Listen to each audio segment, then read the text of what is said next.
More phone calls from the lost and found of free speech.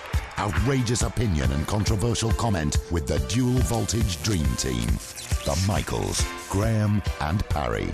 He's back, is he? Through the night until dawn's early light. The two Mikes, Parry and Graham on Talk Sport. Look at the light! Airtime, paper time, space time or anything. They're just nutters. Put a homing device in the barrel of the dart. See the time, by the way. And you break into the location where the darts competition is taking place overnight.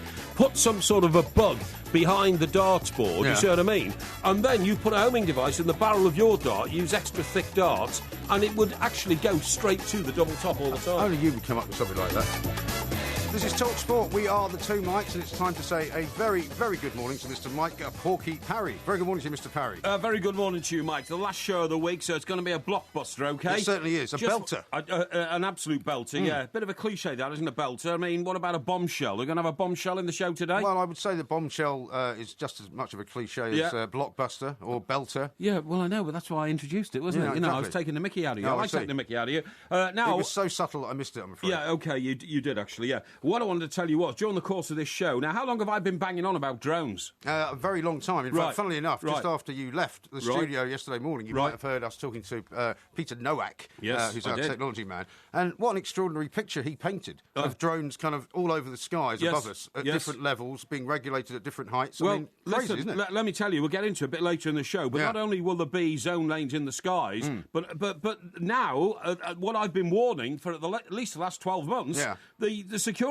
services have now decided to open a drone division because they realise, for instance, and you hate talking about these things in case it puts ideas into people's heads, but how easy would it be for a person of malcontent to put an explosive device on a drone and send it into a crowd of people? Yeah, no, I mean, you're absolutely right. You did highlight this a very long time ago. And I did kind of poo-poo it at the time, as I'm wont to do, because I do sometimes say, stop, scaremongering, stop. Exactly. But I find it extraordinary that this kind of technology has grown up almost completely and utterly unregulated. Unregulated, nobody's seen it. Do you know, I've been using drones for years, and when I say that, a few years back, when my niece and nephew were still sort of in their teens or early 20s or whatever, at Christmas, for a bit of a laugh, I used to go into one of these shops on the high street that sell little helicopters in plastic boxes, you know what I mean? With a remote control.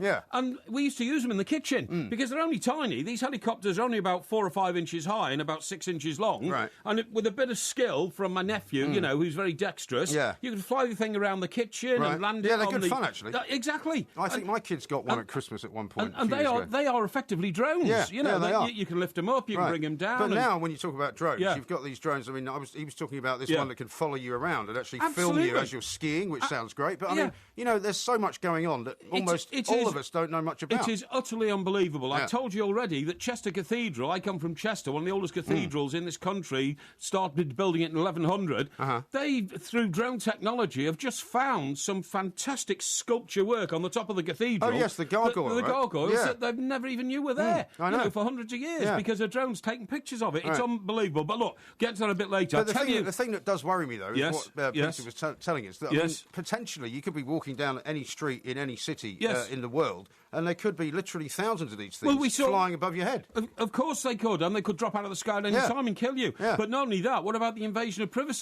Michael McIntyre's already been photographed by the police standing on a bus Mind stop. you, they were in a helicopter, weren't they? Well, yeah, but it's the same thing. Well, mind you, didn't mind about the invasion of privacy with that mirror you were going on about last night, when I said, what about all that data that's going to go somewhere? It's not an invasion of privacy, that's a mirror which looks at you and then has so many sensors in it, it can tell you whether your facial expression has changed from the night before. But look, there's a much more important story. There's other things to talk about before we get to much more important story I want to get into now, and this concerns every football fan in the country, and I want you to listen, please. Ladies and gentlemen, Romans and countrymen, listen to this. Romans? Yeah, whatever. It's that expression, isn't it? You know, what is it? Lend me your ears. Lend me your ears, that's right, yeah. Now, this is very, very important, and believe me, it's going to be a revolution. Okay. Not a revolution. Go on. Now, you know that Mr. Mike Ashley, who owns Newcastle United, is not necessarily the most popular owner of a football club in this country. I think that would be fair to say, yeah. Right. Secondly, there was a lot of resentment amongst the fans, and we were up there just a couple of weeks ago, Mike. And funny enough, this is why I'm telling you this, because we've had a call back, believe it or not, from, well, you know that as well as I do, from the Newcastle people asking us to go back and do another show there, because the last one was so successful. They want us to go back in a bigger theatre and do it. So I'm talking to them about it, and I'm asking them... And maybe you can avoid getting trapped in a locked tunnel this time. Yes, that's right. And I might even appear on the stage from the side wings instead of a hole in the stage. Indeed. But the point of my story is, when I said how's things up there, because we stayed right opposite Newcastle United Football Club's ground. In the very shadow of it. St James's Park, absolutely. They said, there's a really unique development happening up here in Newcastle. And I said, what's that? And they said, well, obviously Mike Ashley made his fortune in retail with Sports Direct. And a large part of that was selling replica shirts. And getting the rights from clubs across the country to sell these replica shirts at a massive profit, because they don't cost that much to actually manufacture. And he sells them for less money than the club shirts sell them for, right? Well, it depends, really, because he owns Newcastle United, so he doesn't want to undercut himself. No, but I mean, if he was making replica shirts for other teams. Yes, absolutely. Yeah. But guess what's happened, quite uniquely, in Newcastle? What's happened? A group of fans have got together...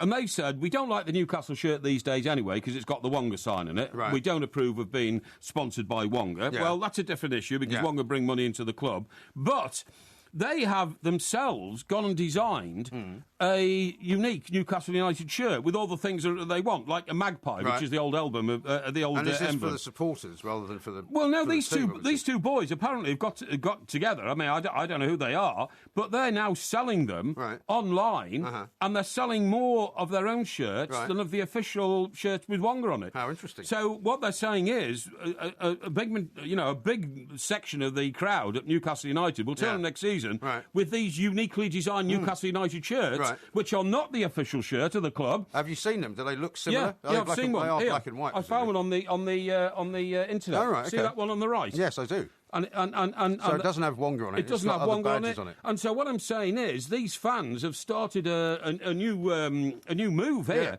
They've said, look, the sort of shirt we'd like our players to wear is this. They've gone along to a manufacturer. They've said, well, how many do you want? They said, well, let's start with 500. They sold those out on the internet. The demand is enormous. They're now manufacturing more.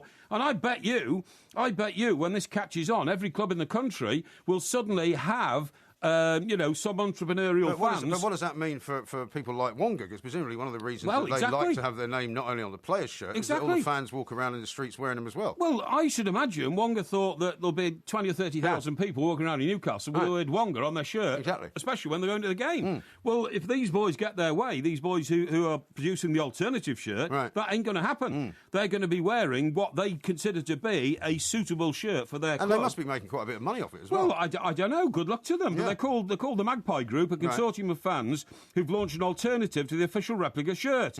Within 2 hours of the initial run of 500 shirts, they'd sold out. Wow. A second batch of shirts will go on sale shortly. One member of the group said, it's a big risk for us, but Sports Direct and Mr. Ashley, the owner, do not deserve any more of our supporters' money. How interesting. I know, isn't that incredible? Do you think it's a bit like that green and gold movement at Manchester United? Well, no, because that was actually a protest movement against the owners of the club, and they were trying to start an alternative football club, which they did, didn't they? Yeah, they did, yeah. It was FC United. FC United, And so that was a direct physical manifestation of something happening in opposition to Manchester United. This is not. This is a fans' protest. Well, if I know Mike Ashley, and I don't know him personally, but I would imagine the best thing for him to do would be to take these guys on and actually say, we'll sell these shirts in my shop as well. Yes, exactly, but they won't have that. They won't have that. Newcastle won't go for that. Well, no, according to the guys who are doing it, as I understood it, the Magpie Group, they say it's a non-profit making business. Oh, right, okay. They just want to get these shirts out. They have no intention of trying to make £10 a shirt or anything like that. And the idea of putting them into a Sports Direct shop would be anathema to them because they're not in it for the profit. Men of principle as well. Sorry? They're men of principle as well. Men of principle as well. Extraordinary. Yeah, and apparently... one guy who's taken one of these shirts is a guy called, I haven't heard of him before, but he's a Newcastle Central MP, Chi Onwara, and he actually was the inspiration for it because he refused to wear a Wonga shirt last time he went to Newcastle United on the basis that he was against the principles of what Wonga represented. No, that's interesting, isn't it? Sorry, it's a she. It's Ms. Onwara. Okay. And she apparently tweeted, please can I have one of your shirts on Tuesday before describing the shirt as fantastic. Yeah, well, I suppose the only thing that might worry Wonga and might worry Newcastle United is if it has a major impact on the sale of their actual official shirts. Yes, if that suddenly drops by 10,000 this season, then that will cost them quite a lot of money, won't it? Yeah, absolutely. They are selling their shirts at £28 compared to the shirt in the shop. The official one, which is $49.99. Yeah. And what they've got on it, I've shown you the. I've shown you the picture. So the alternative one is £28. Yes. And it's a non-profit making organisation. Yes. Surely it doesn't cost that much to make one of these shirts. Well, I've no idea. I suppose they've got to get them shipped out and all that kind of stuff. I don't know. But I've shown you the alternative shirt, right? Just to explain to our millions of listeners, on that alternative shirt, it's the traditional black and white stripes of Newcastle with 3 emblems at the top. The one on the right is a magpie. Well, why don't we tweet it out, perhaps, and everyone can then see it? We will. We will. The one on the right is a magpie. The one on the left is a red badge with 3 crowns on it, which apparently is the official coat of arms of the city of Newcastle. And in the middle, and I don't know whether this is official or not, there's an Adidas logo. So whether they've got to tie it with Adidas or not, I don't know. Right. But so they're okay with that, but not with Wonga. Well, apparently, yeah. Because it's towards the end of the week, I'm going to be very polite and say we just have to stop for a moment rather than have you seen the time? Are you? Why is that then? Well, because the time is against us and we must move on. Okay. Why are you getting polite for? What's wrong with it? Well, because it's towards the end of the week. I thought I'd be nice to you. Okay. Yeah. I don't know why. Maybe I won't for very long. Is this because you already know that the quiz questions have been gerrymandered? I haven't seen the quiz questions actually. Help me, Rhonda. Help me, Rhonda. There may be some singing. Help me, Rhonda. Help me, Rhonda. Can I help you stop? Look into the light. There is a massive blue moon tonight, by the way. We'll talk about that coming up as well. This is Talk Sport.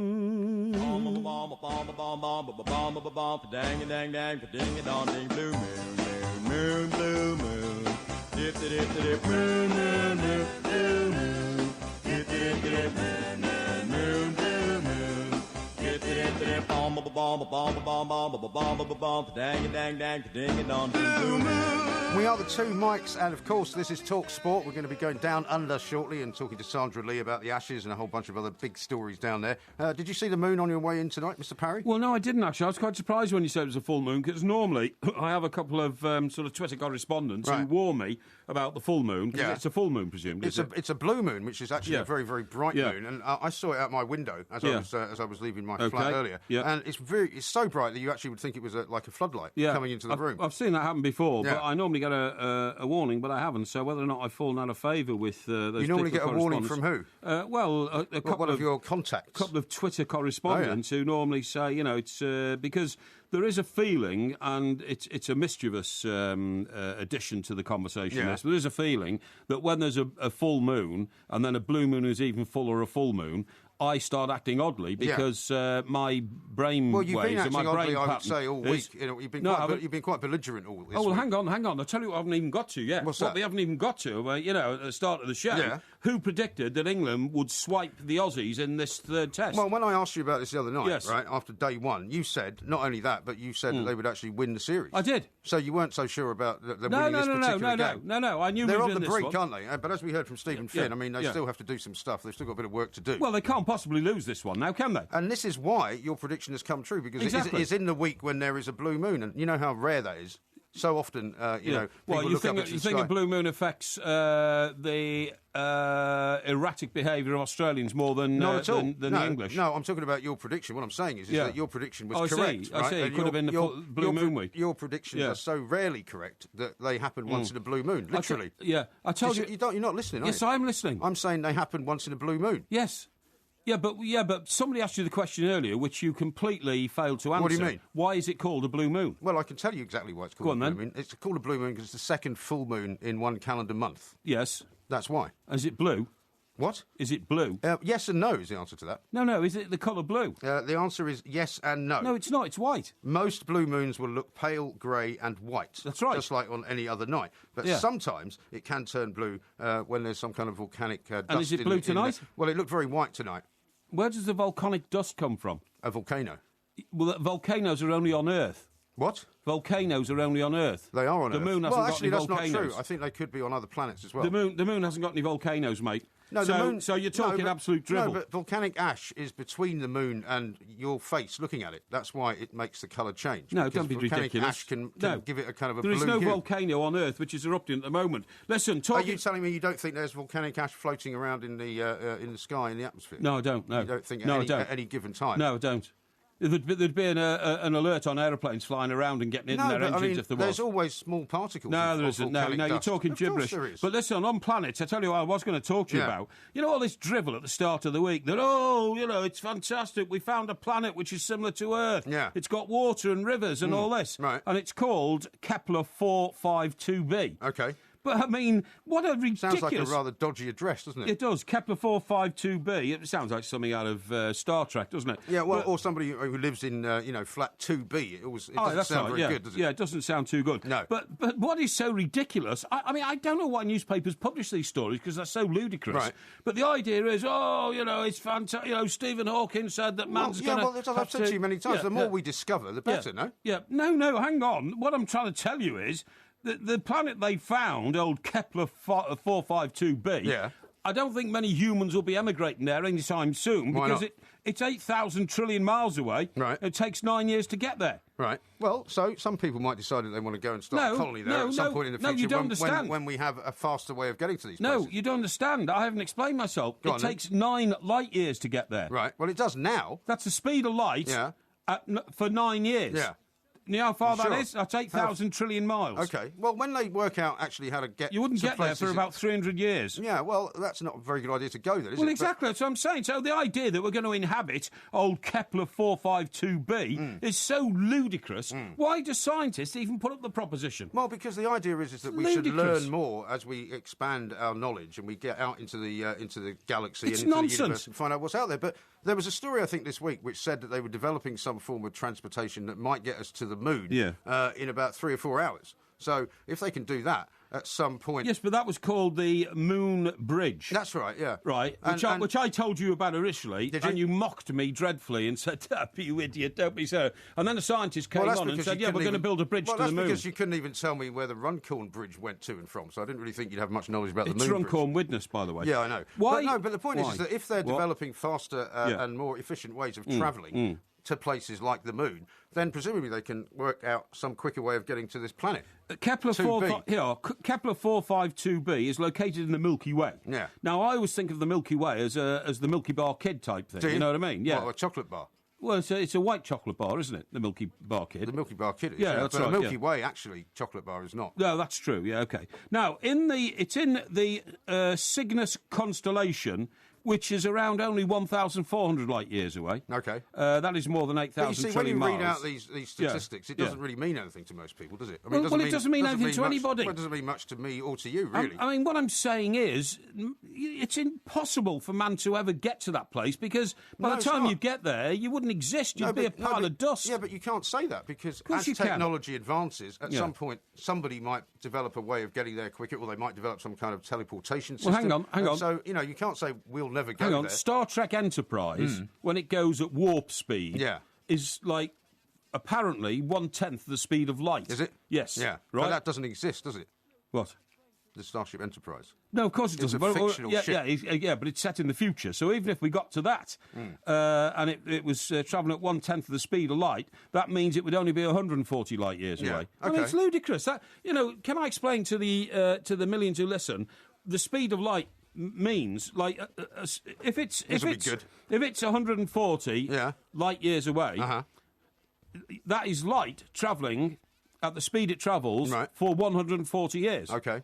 So and it travels quite quickly, doesn't it? Well, it's 8,000 trillion miles. It's just ludicrous. I don't know why we do it. Do you know what I think? But you see, I think the trouble is with you. You're a bit of a flat earther. You're one of those people, and I've said this to you before, because you don't want to expand your knowledge. No, I'm just practical. Well, no, you are practical, but sometimes practicality does not actually create anything. No. Practicality is for the drones, the people who don't want to actually go anywhere and do anything. You would never have discovered America. You would have never have discovered that the world was actually not flat. I would. Because you would have said, I don't want to go over there. Why would you send a ship over there? There's nothing at the other end. You'll fall off the end of the world. No, I would. All I'm saying is there are an awful lot of problems on Earth. Yeah. So instead That's of spending... why we might need to find another planet. Well, we'll never find it if it's 1,400 light years away. We could use a wormhole. What I'm saying is... What about a wormhole? Why don't we, instead of spending ridiculous Should I say amounts... it 3 times? No, I don't... No, I'm not going to answer that. Why not? Because it's a silly question. Why is it a silly designed to sort of titillate people. No. Well, you don't know what a wormhole is. Of course I know what a wormhole is. What's a wormhole, then? A wormhole is an opportunity in space to get through a black hole. Well, yeah, and also to sort of basically cheat time. Yes. And to go somewhere much, much quicker than you would otherwise do. Yeah, but why would you want to go to Kepler 452b? It's just a load of rocks. And I'd like to go there now, just because you've said nobody should ever go there. And there might be a river there. All I'm saying is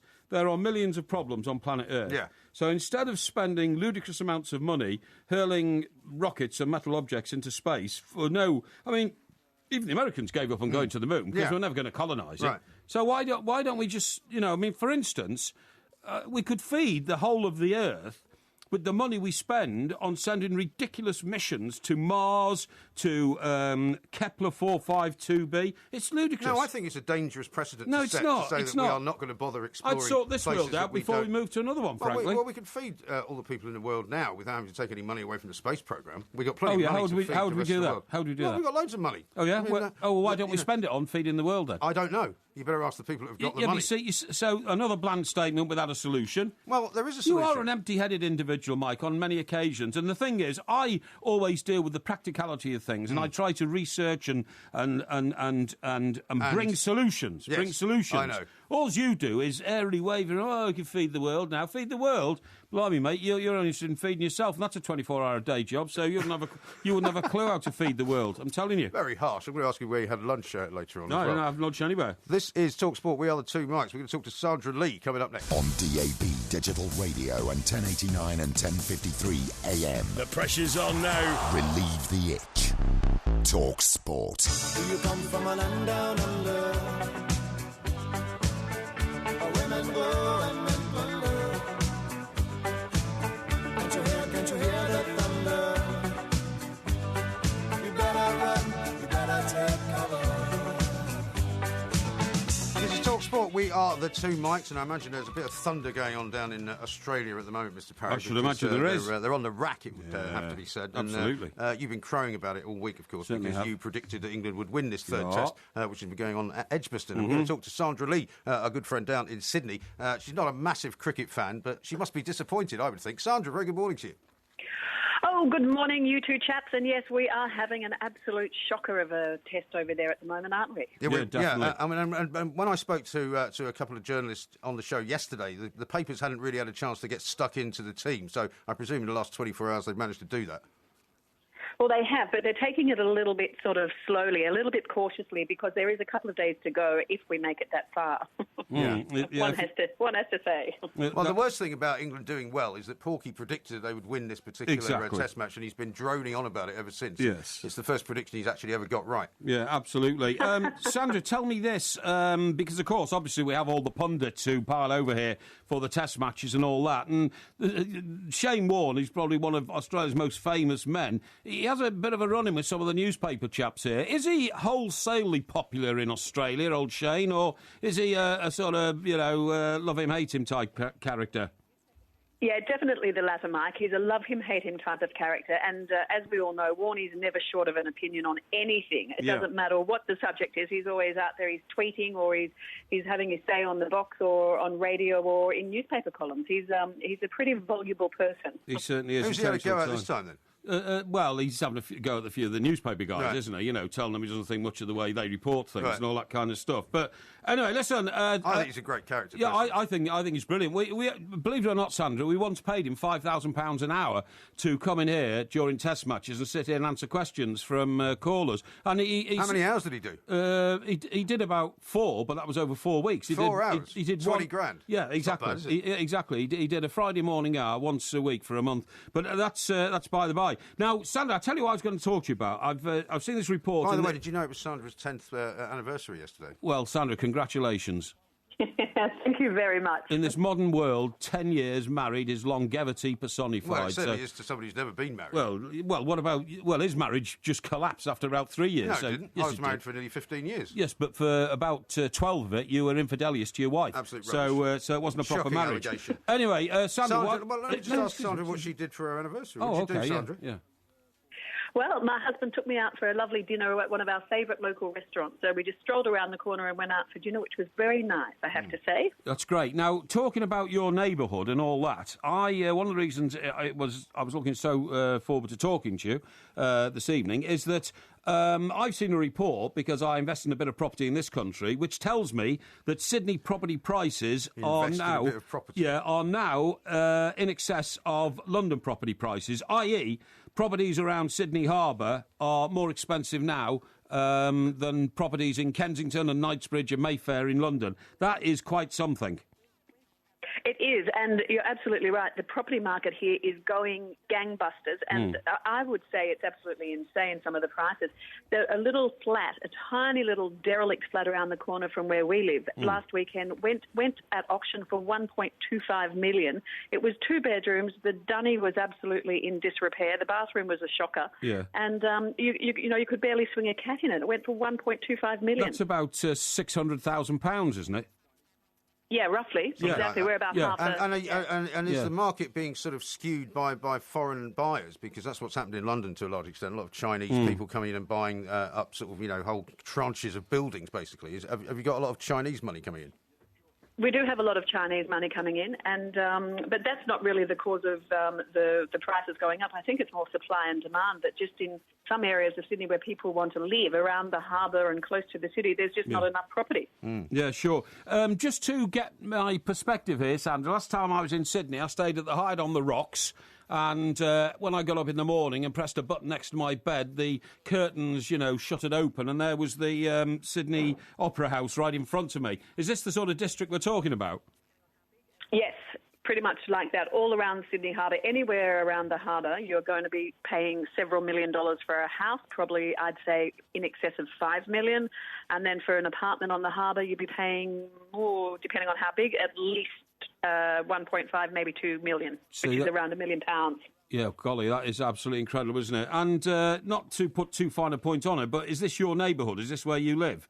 You answered that already. No, I didn't. No, I wish. No, Sandra volunteered. I did live right on the harbour. No, right, but you said you had a little place around the corner from you, so you can't be far away then. Yeah, no, we're within sort of, a good throw of the city, but not in those $1 million properties. I hasten to add. But I guess that's the point, isn't it? You could start paying. Yeah, when there's $5,000 an hour, like Warnie. Yeah, I mean, when there's like a limited amount of space and everybody wants to have a look at the water, that's wonderful. But I'll tell you, one of the things that we've spotted here, Sandra, is a story about killer saltwater crocodiles. Yes, who apparently wouldn't normally go anywhere near the cities. Heading for the city, but they're heading for the cities because apparently they need to find food there. Is this a big problem? Well, it's not a huge problem, I have to say. That's always one of those lovely media beat-ups. But it is true to say that some of the huge saltwater crocs up in Queensland are heading south, which is heading closer to some of the big cities. Are they heading south sort of by sea, or are they walking? No, they're coming down by the rivers. Okay. Oh, I see. So they're actually swimming down, and all the experts are absolutely at a loss as to explain this. It's not about the food, they say. They've just got no idea why they're migrating, but it's only a few of them. And once they get sort of, not a few, it's probably about in the 10s, maybe 20s. But once they get spotted, they get relocated back, or some of them just, swim off on their own and go home. Now, what about the sharks lately? Because obviously there was that amazing story the other week about the Aussie guy in South Africa who punched the shark off his surfboard. Any shark attacks to report? There's been one this morning. Really? There's been one this morning on the north coast of New South Wales, so probably about 500 kilometres north of where I am at the moment, on one of our popular surfing beaches. At 6:15 this morning, a surfer went out on his own on an unpatrolled beach, and he got mauled by a shark. He survived. Somehow he managed to get himself back to the beach, and when somebody else happened along the beach, they found him, and he's been attacked on his legs, his hands, and there have been some reports that even his head has had a whack taken out of. Oh, but God. he survived it. Oh, God. It's not worth talking about. Now, as always... It's not worth talking about. Well, I mean... A guy gets attacked by a shark, it's not worth talking about. No, what I'm Why saying... have you got your head in your hands? Because I'm shuddering at the prospect of facing a shark who's suddenly trying to use me for lunch, you know. What I was going to say was, Sandra, whenever we speak to you, we talk to you about the missing aircraft, but there has been a substantial development, hasn't there? Yes, there has. In fact, in somewhere near Madagascar, in the Reunion Island, which is a French-owned island off Madagascar, it looks like it's a part of the wing of 777 has been found, a Boeing 777, and there's only one Boeing 777 missing, as we all know, and that's that Malaysian Airlines 370. Yeah. But at this stage, it's still not confirmed that that's what it is. But if it is, it's significant, and it shows that it did go down, you know, those 16 months ago in March of last year. And I think it's the best evidence that they've got so far of what may have happened to it. I mean, as we've been talking about, we don't know. Yeah, but experts here are saying don't worry that it's, 3,500 miles away from where the plane went down. They say that the currents in the Indian Ocean would have carried it to exactly that spot over this period of time. Mind you, experts have said an awful lot right. of things, haven't they? I mean, nobody really knows where it is, but they're scouring the island, apparently, for more debris if they can find it. Yeah. But are Australia involved in this much? Because it's quite a long way off the coast of Australia, isn't it? Well, Australia is still leading the search, which is interesting. And all of the experts that I've heard on the radio here this morning, they're saying that it looks like it possibly is, and they are leading the way. They're sending it back to the piece of aircraft that has been found. They're sending it back to Boeing, and they're going to look at it. But and also another report today in one of the newspapers here has said that a suitcase is washed up on that same beach. Yeah. So they're going to test that as well. Yeah, that's absolutely amazing. In the time we've been talking, by the way, I've been researching the property situation in Sydney Harbour, and apparently there is a Chinese businessman that Mike mentioned about the Chinese import called Wang Zijun. He's 43, prominent Chinese businessman, and he's just bought a $52 million mansion on the harbour side. I mean, that is incredible. That's a lot of money, isn't it? Yeah, it's just... There can't be too many mansions for that kind of money down there, can there? Well, I don't know. I mean, perhaps they just keep building them. We've got a place here, Sandra, called Sandbanks, OK? And it's a lovely coastal resort in Dorset, just near Poole in Dorset. And what they do there is they find, a house which is looking a bit old and a bit knackered. They buy it maybe for a couple of £1 million, knock it down, and then build a house for £17 million on the same site. So I imagine all that sort of stuff's happening, is it? Yeah, there's a lot of that going on around Why the are harbour. you so obsessed with property? Well, because... I've got a much more interesting story to ask Sandra about. No, if I'd have known about this when I was last in Australia about 5 years ago, I'd have bought a property there just for the sake of, making a few bucks. And now that's really grinding your gears, isn't it? It is, yes. Because he hates the opportunity, missing an opportunity to make even more money. Exactly. Let me ask you about this story, Sandra. A strange one, really, from Aussie Rules Football. Adam Goods, or Goodies, who has been gone into hiding, apparently, after a sort of what was thought to be some kind of racial jeering at him at a game between the Sydney Swans and West Coast Eagles. What's this all about?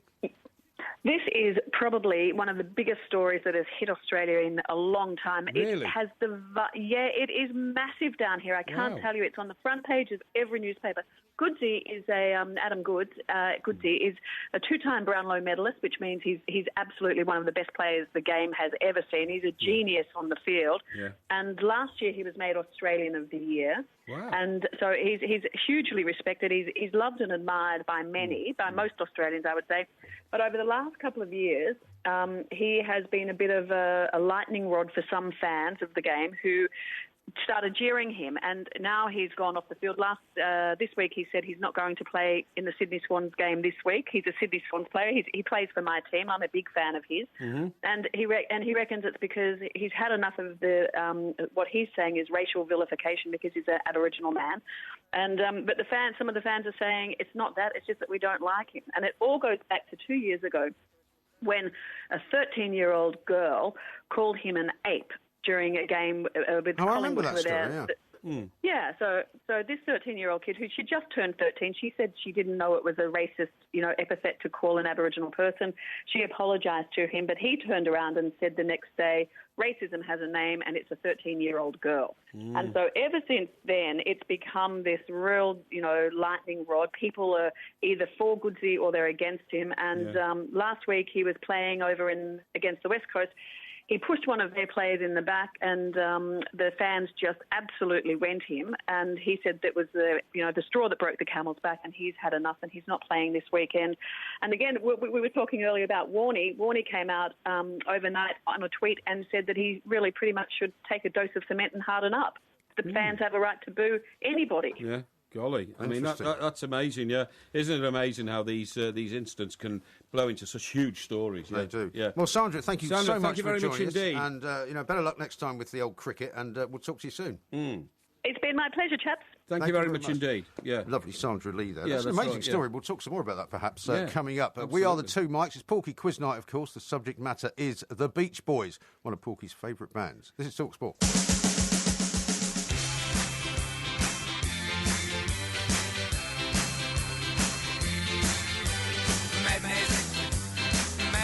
They call it madness. Madness, madness, they call it madness. I'm about to explain it. This is Talk Sport. We are the Two Mikes. There is a podcast coming out a little bit later on, of course. Got quite a few tweets that we should read out because we haven't really done it yet, Mr. Well, Parry, do you mind if I read the first one out, please? Why because not, it's indeed? very, very significant, Is it? Okay. This is from a guy called Pumpty. Okay. And he makes a fantastic observation. Does I he? want to thank him Okay. for bringing this to my attention. Right. And, in fact, to yours. Right. Old MG told people on the sports bar when he was doing his introduction to your show that he has seen the quiz questions. I remember you actually said some of them are quite hard. Yeah. But when he opened this show this evening, he told us all he hasn't seen the questions because he doesn't set them. Correct. So, have you seen them or haven't you seen them? I haven't seen them, no. Well, why did you say you had seen them earlier then? You're a liar. I like to give when I'm promoting the show. You are misleading. I like to give when I'm promoting the show to Andy Goldstein and Jason Cundy. I like to give them a flavour of what's coming up. Now, if I'd said to them, I haven't seen the questions, but I think they might be quite hard, that wouldn't sound as good. That wouldn't sound as good as me saying I've seen the questions and they're quite hard. So the audience now know that there is a great possibility that at any moment when you open your mouth, you speak with forked tongue. Not true. You speak with forked tongue. No, not at all. Not on this show. Forked tongue. Not on this show. Why are you pointing at me like some demented lunatic? Because we have to embrace the confidence and the warmth of the audience, and you are being treacherous to them, and I can't handle that. Not at all. I cannot handle that. You can't handle a lot of things. Samuel says this, Porky, moons which look blue are caused by the effects of volcanic ash at the time of or immediately after an eruption. No. James says, blue moon and speed of light in the first 30 minutes. Crikey, Porky was confused during that speed of light talk. No. Hashtag Porky blunders. No, Brocky here has got the explanation, the scientific explanation, which you haven't got. It's I, Mike's, plural. It's called a blue moon because every 2 years the moon appears whole twice in 1 month. That's what I said. Not because it's blue. No, I know. I said that. You said to me, what is the reason, right? And as usual, you didn't listen to the answer. I said a blue moon is a moon, the second full moon in any one calendar month. No, you went rambling on about volcanic dust, which doesn't exist. Well, if you study a blue moon, right, and you look at the scientific explanation of why it's called a blue moon, it can have a blue hue. Yeah, blue. Do you know what a blue hue is? I know what a blue hue is. Blue hue. You've got to remember that I've flown closer to space than you. Have you? Yes, in the Concorde. Oh, in the Concorde. Concorde flies at 60,000 feet. Isn't there somebody working on a new version of that, by the way? Did you see that story this week? I see that all the time. It was such a shame that we abandoned that that beautiful we've heard plane. all that before. Anyway, Jennifer says this, right, the warp speed theory in Star Trek is based upon bending space, not speed. Yeah, well, I know that. That's why it's called Warp 1 and all that kind of stuff. Now, Bill here says...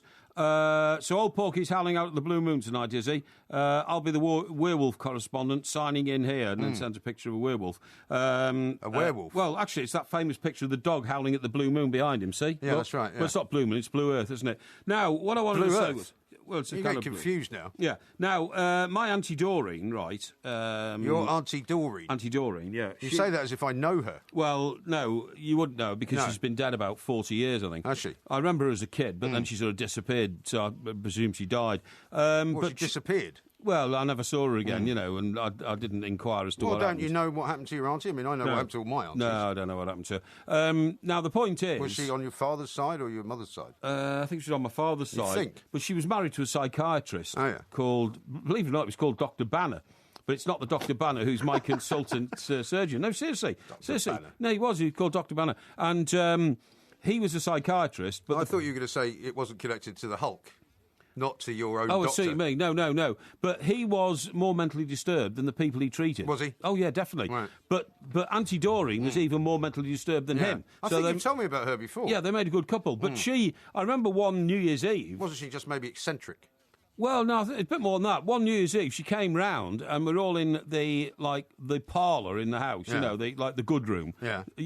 Some strange, unknown reason, in the north of England, when people live in semi-detached houses, which have a front room and a back room, they all crowd in the back room to watch the telly and eat all their meals and all that kind of stuff. And they only use the good room when they're visitors. Exactly. Yeah. The good room's only for when the vicar comes round and all that kind of stuff. Yeah. And I have to say, my mum and dad did the front room up brilliantly. I mean, that's where we put the bar in. Right. And it had and how often carpets. would you use it then? Well, not very often. Right, not very four often. times a year or something. Yeah, that's right, yeah. But anyway, it was used on New Year's Eve for a sort of, a drinks party, a sherry or a whiskey or something like that, you know. And people used to smoke in those days. I remember the rancid air in there, you know. Yeah, exactly, yeah. But anyway, the point of the story is... Yeah.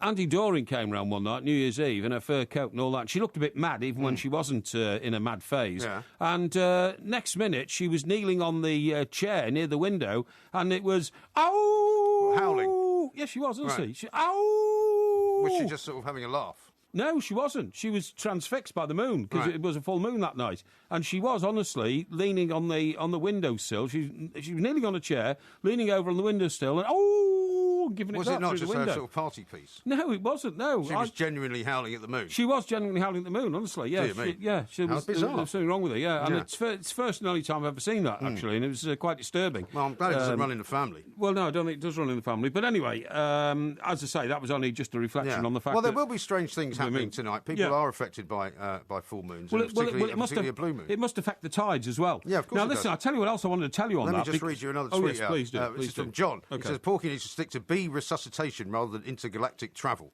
Bee resuscitation is very important, of course, as we learnt from our bee expert the other night. Now, listen, this is what I want to tell you. Yeah. Now, moon gives you light, okay? Yeah. For instance, D-Day might have been postponed had there been more moon cover that night. More moonlight that night, because they didn't want any moonlight. Right. And you know that when you see all the great Western films, it's all about, we ride at daybreak and all that, because they didn't want to ride at night if the moon was out, because there's too much light around. Right, people could see it. And in fact, the cockle why would they ride at daybreak then, when everyone could see him? I don't think that was the reason, was it? Yeah, it was the reason. No. I think the reason they rode at daybreak was because it was too dark when the moon wasn't out. Yes, that's right. I think that was what it was. In case the horses stumbled over rocks and all that kind of stuff. Well, yeah. I remember the Cockleshell Heroes, very famous film? The Cockleshell Heroes. No. These are the guys who paddled in canoes up the... I think it was up a river in China to blow up some ships. The Yangtze? Yeah, I think it was that, yeah. Was it? I think so. Was this during the war? Yeah, it was during the war. I've never heard of the Cockleshell Heroes. Well, what are you talking about? No, it couldn't have been China, because we weren't at war with China, will we? No, hang on. How about Burma? No, it wasn't. The Cockleshell Heroes is a very famous film based on a very famous incident in which these commandos, in their kayaks, literally went 30 miles up a river to blow up a load of German boats, and only one of them survived. But I remember seeing the film, and I remember that they wouldn't move on nights when there was a full moon, because there was too much light around. Oh, right. Now, what I was going to say to you was... This is a film released in 1955. That's right, yeah, absolutely. The Cockleshell Heroes. Apparently it all took place in France, no? France, yeah, probably in France, yeah. That's nowhere near China. No, it's not. Why do you think it was China? Yeah, well, I don't know, because I thought it was. There was a famous situation involving a Royal Navy ship in the Yangtze River, which had to make a run for it past the Chinese Navy. Nearly got blown up. Starring Trevor Howard and Anthony Newley. Yeah, that's it. Yeah, brilliant film. I've never seen it. Anyway, look, what I want to tell you is this. What? How long have I been urging that we switch off streetlights in this country because they're too expensive and almost totally unnecessary. I don't think I've ever heard you. Yeah, I have. Yeah, I don't think so. That's a ridiculously stupid idea. Why? Because we need to have light to have civilised society. You can't have people walking around in the dark in the middle of London. No, I totally disagree. And I'm going to back this up now with what's Ben's surname, by the way? Oh, Ben, who does the news. Ben, the newsreader. Yes. Yes. You don't know Ben's surname? Well, I do, but I want to know if it's the same guy whose report... This report has been written by an environmental expert called Ben Webster. Yeah, that's not him. That's not him, right. No. OK. Why would you think he'd written that? Well, I didn't. He's not an environmental expert. Well, who knows? You know, we have multi-talented people here at Talk Sport. Anyway, what it says is that switching off street lights late at night does not lead to an increase in traffic collisions or crime. And this is a long, long study that's been taking place. You know, and how much money does it save?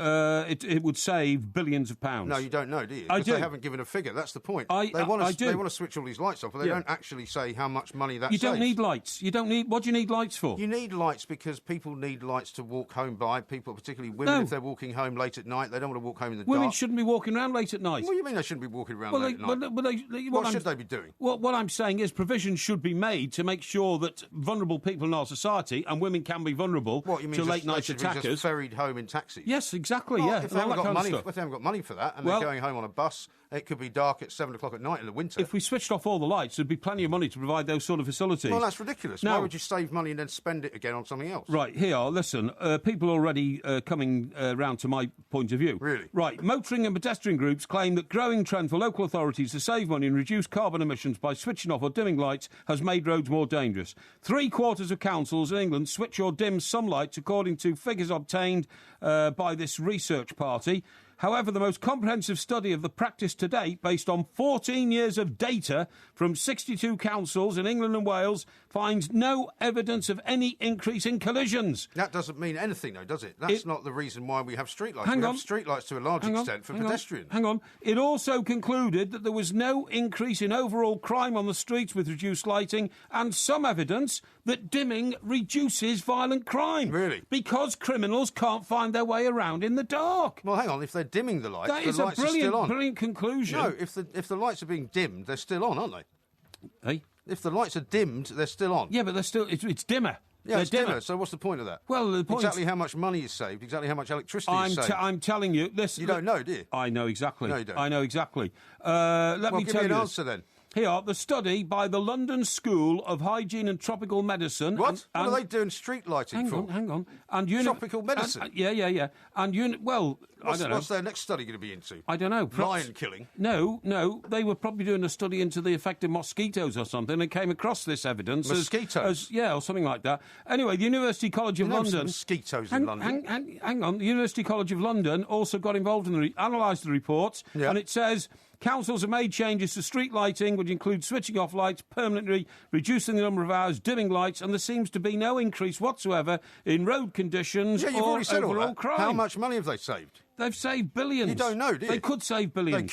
They could. But they may not. I think they should. Yeah, I think you should. How about electricity? How much of that are they saving? Well, billions of pounds worth of it. You don't know. Of course, you idiot. No, if you dim lights, actually you can use more electricity. No. Yes, you can. No, you see, I have to explain every last... You've seen the time. I have to explain every last fact and detail of these reports to you because you're not bright enough, what I do is I get to be able to work it out for yourself. No, I get to the heart of the matter and ask you the pertinent questions. You don't get to the heart of any you don't matter. have the answer. Because you are Mr. Gullible. Captain Gullible, I'm going to call you. Because you read everything and believe it. If I put something down in front of you and you read it, you'd believe it. No, If I told you the moon is made of cheese, you'd go, I've got a study here that says the moon's made of cheese. I have an analytical brain, pal, something you wouldn't know about. What have you got?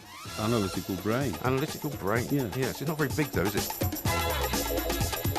This is Talk Sport. We are the two mics. There will be a podcast coming out. I've got a few texts to read out to you, Mr. Parry, because I haven't quite got to them yet. Right. Here's one from Zach, who's a Liverpool fan in Plymouth. He says, Porky should know and believe what you're saying about the moon and volcanic dust because he's from a different planet. Yeah? That's what he says. OK, which planet am I from? Planet Porky, I suppose. Planet Porky, but at least I can unravel some of life's mysteries for people. There's one of life's mysteries, Mike, just before you write the next test. You explain this to me. Go on. PSG hand Di Maria a £44 million escape route. Manchester United have agreed a £44 million deal to sell Angel Di Maria to Paris-based Saint-Germain, and he's expected to travel to France this weekend. Paris-based? Paris-based Paris Saint-Germain. Saint-Germain. The weekend for a medical. Now, hang on. He has been an utter flop and a failure at Manchester United. Do we agree on that? Yeah, I think so, yeah. So why would any other football club in the world say, let's buy him for 44 million? Well, because he was a pretty good player for Real Madrid. He's been a pretty good player for Argentina. Somehow, he lost the plot after his house was burgled, didn't he? Yeah, he wasn't so bad. And people have also said that Louis van Gaal has played him in so many different positions that he actually doesn't really know what he's supposed to be doing. It's a dreadful gamble. It's a dreadful gamble, and also... Well, he's an international star, you'd have to say. Also, to take it further, did you see Louis van Gaal having to admit on telly he hadn't got a clue where Di Maria was anywhere in the world? That's right, and he said he might be coming over for the PSG game, but I don't know who's going to be playing for. Yeah, exactly. So Manchester United will fine AWOL star Angel Di Maria 2 weeks' wages before sending him packing to Paris Saint-Germain in a £45 million deal. Well, it's good money for Manchester United, I suppose. It's very good money for... hang on, is he the player, though, that was not actually their player? Wasn't it all based on... No, that was Falcao. That's Falcao, who's gone to Chelsea. Yeah, exactly, that's right, yeah. But I do find it... How much did they pay for him? How much did United pay for him? I think they paid something like... was it 40-something million? It was high. Yeah. It was high. How much are they getting from PSG? 44 million. 44. I think Probably they might about have paid about 48 for him, I'm not sure.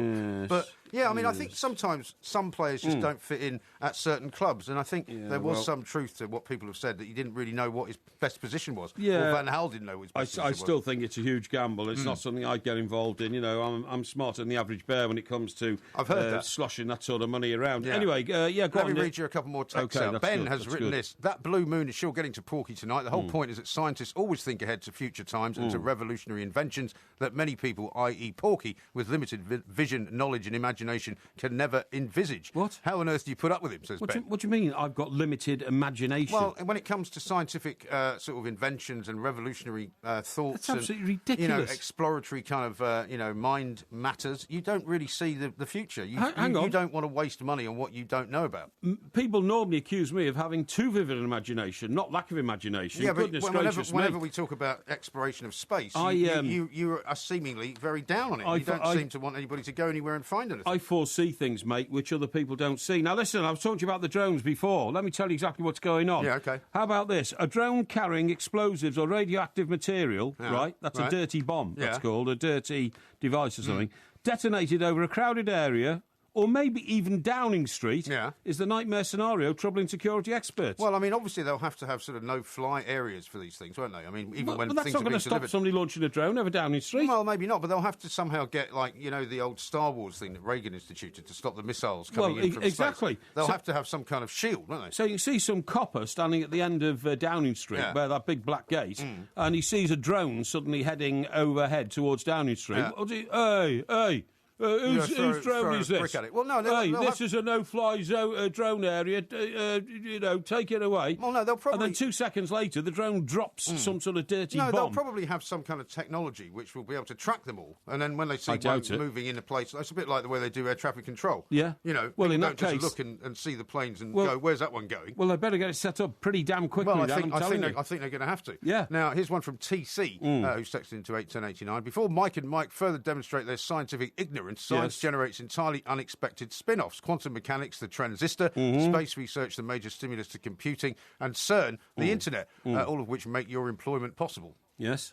I'm not sure what point he's making there. No, I'm not either. You know, I mean, look, we welcome all messages, please, emails, tweets, call them whatever you want. We welcome them all, but they've got to make sense. And here's one from John in Blackpool. Yeah. Mike Graham is spot on about space travel. NASA are developing a new propulsion for spacecraft called M-Drive, invented by British scientist Roger Scheuer, and can travel at 450 million miles an hour. Awesome. 450 million miles an hour? Imagine how quickly you could get to work. Hang on. Mind you, not in London. Hang on. Because the roads will be closed off. 450. You can't even imagine that, can you? Well, I'm trying to imagine how long it would take to get to the moon. I've just worked it out, about 20 minutes. No, it was about 3 or 4 hours. That was a story that I saw earlier in the week. No, it wouldn't take that long. 450 million miles an hour. That might be its top speed. It might not actually start off at that speed. Yeah. Now, you're right about... I'm doing more research on the drone as we go through the show. You're right about what they're going to have to do. What's happening is, experts are now saying you've got to set up an anti-drone system over London. One consortium of British companies believes it has a solution for police forces and possibly armies, and it's called the Unmanned Aerial Vehicle System, UAV. Right. The anti-UAV defence system, which looks like a beige camera stand holding several telescopes, can spot a drone up to 5 miles away, and using electronic radar can disable the drone. Oh, there you go. Once the drone is detected, it can be tracked on a computer screen before its flight is halted using a jamming device to block the radio signal that controls it. Which is good that they're doing that, but of course it will then mean that they'll have to employ more people to be in charge of all that stuff, to train more people. Why not just ban drones? Well, I don't think you can, though. I mean, the horse is bolted, as it were. Yeah. Here's one from John Laguna. He says, I'm one of your every night listeners as a night manager running a hotel in Teddington. He says it's his 51st birthday, and can Porky sing me happy birthday? Well, I think you might have been able to before we had that conversation yesterday. I don't think you can now, because you'll be charged about 100,000 quid. No, I can sing the Stevie Wonder version. Happy birthday to you. All right, that's good enough. What's his guy's name? John Laguna. Happy birthday, John Laguna. Happy birthday to you. There you go. Thank you very much. I didn't know there was a hotel in Teddington that stayed open all night. What do you mean you didn't know there was a hotel in Teddington? Teddington? I know Teddington very well. Well, there's hotels everywhere that stay open all night. A few of my friends live in Teddington. Yeah, very nice part of the world. In fact, you and I went to that place at the end of Teddington High Street to a party once. You remember? Yes, we walked we did. down there. Yeah. What was it called? I can't remember. The pub? No, it's not. We met in a pub, and then we walked along Teddington High Street, right to the end, right on the river there. There's a block of flats all around it, but then you go inside, and there's a very nice sort of restaurant. Was it a Talk Sport do, wasn't it? Was it a Talk Sport do? I thought Might have been. Talk Sport do of some kind. Could have been our friend's 60th birthday party. Surprise 60th birthday party. I think that's exactly what it was, I think it was, that's right, but it was in that place anyway. Right. Very nice part of the world, Teddington. I do like it. I've thought about moving there, actually. What, to Teddington? Or Richmond, maybe. Richmond's very expensive. Well, that doesn't bother me. And also the traffic in Richmond's a nightmare. Oh, is it? Yeah. They've got this one-way system that goes all the way through the town. Yeah, but... And you can't park anywhere either. But communications into central London are excellent. That's true. 10 minutes on the train. 10 minutes on the train, about 15 minutes on the tube or something like that. Yeah. And you've got the river there as well. Got a river. It's very nice. Got a bridge. It's very nice. Well, Kingston maybe is nearby, but I mean, you've got to pay for quality in this life, Mike. You've never understood that. Yeah, no, I pay for quality all the time. Yeah. Here's one from Sam, who's in Glasgow. He says, Porky's up the creek without his paddle with this full moon.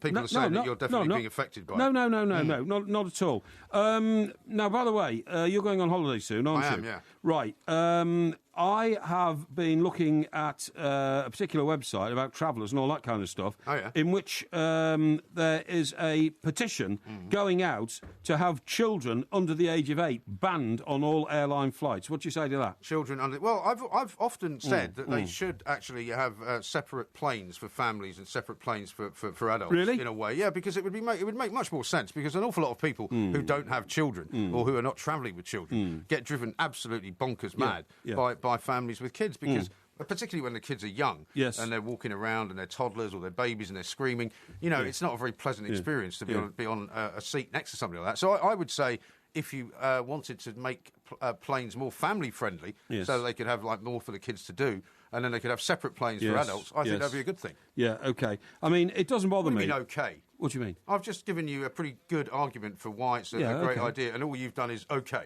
No, I said... Because now you're going to move on to whatever you wanted to say. No, I said OK, I've heard your point of view. Mum, what do you think of it?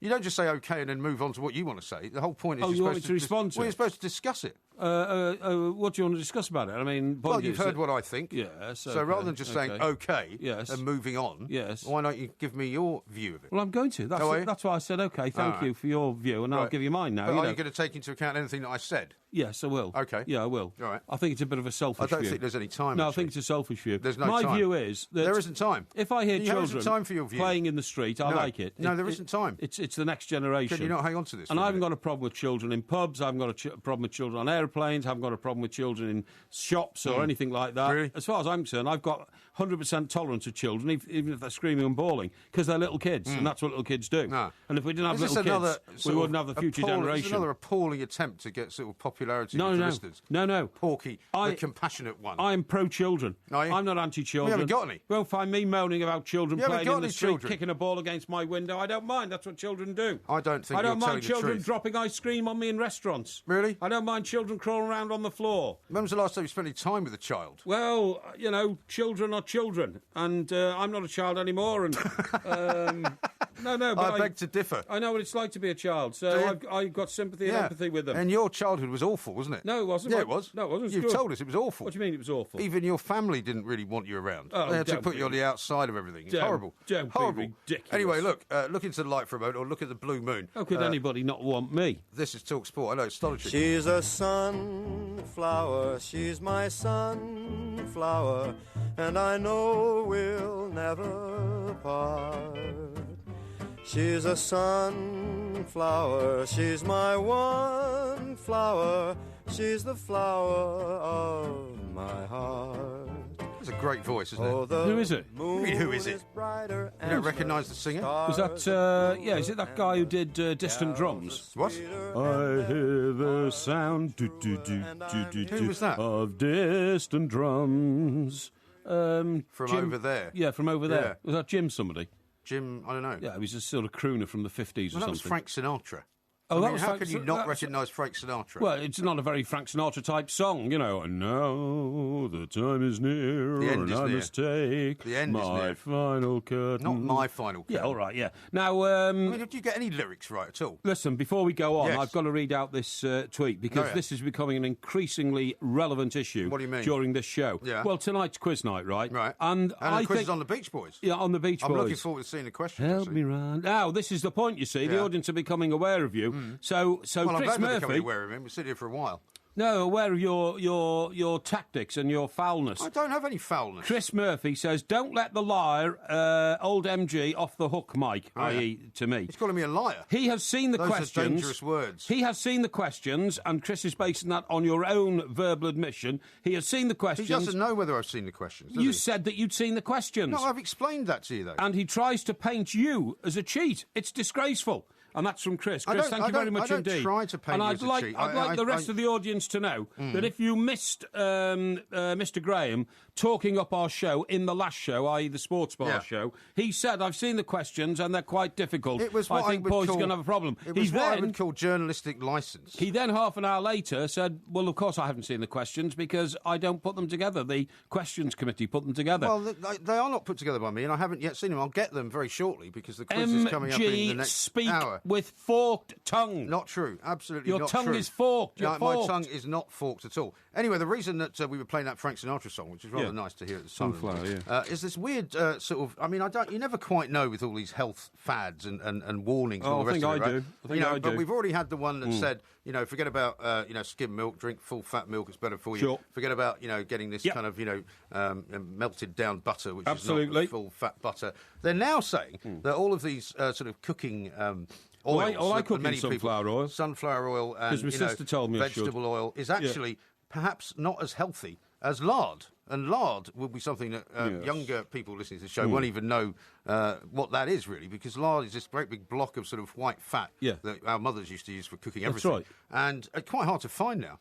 But, I mean, they're now saying that it's actually healthier to cook with that than it is with sunflower Well, I mean, oil. that does not surprise me. That does not surprise me, because what lard is, in fact, natural animal fats. fat, isn't it? Yeah, that's animal fats, that's right. And it's processed from, the remains of Does animal production. Does it not come out of, like, an abattoir or something? I mean, it's not... I mean, it's not something I like to think about. It's from animal production, right? Yeah. But it's natural. Now, the thing is, all this sunflower oil and all that, I've been told over the years, it's good for you, the Mediterraneans use it, and that's why they live longer and all that. Well, that's olive oil more than sunflower oil. Yeah, it is olive oil, actually, yeah. But I've, over the years, encountered people who say, no, don't use that sunflower oil or even olive oil. I said, why? Right. They said, when it reaches a boiling point, right, which it has to reach to be able to fry your food and all that kind of stuff, it, in fact...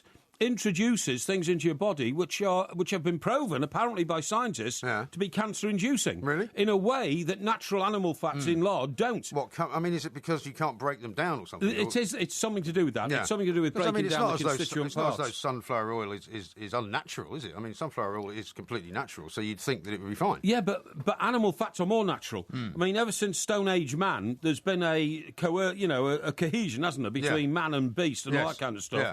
And the natural fats in an animal are within the DNA of a human being, whereas sunflower oil comes from sunflowers, I presume, does it? Well, it does, yeah. Yeah, and there is a process. Yeah, and that is an unnatural element to inject into the human body. I've been saying this for years. The other oil that's I might go back to lard. Well, you know, so you saw this report, did you? Yeah, I mean, there is well, you know, in these kind of health pages that we all read and we all see. I mean, there's always, I mean, they've got to fill them with something, and every week there's some new kind of fad. Well, what do you cook your stuff with then? Well, it depends what I'm cooking. I generally use olive oil. You use olive oil?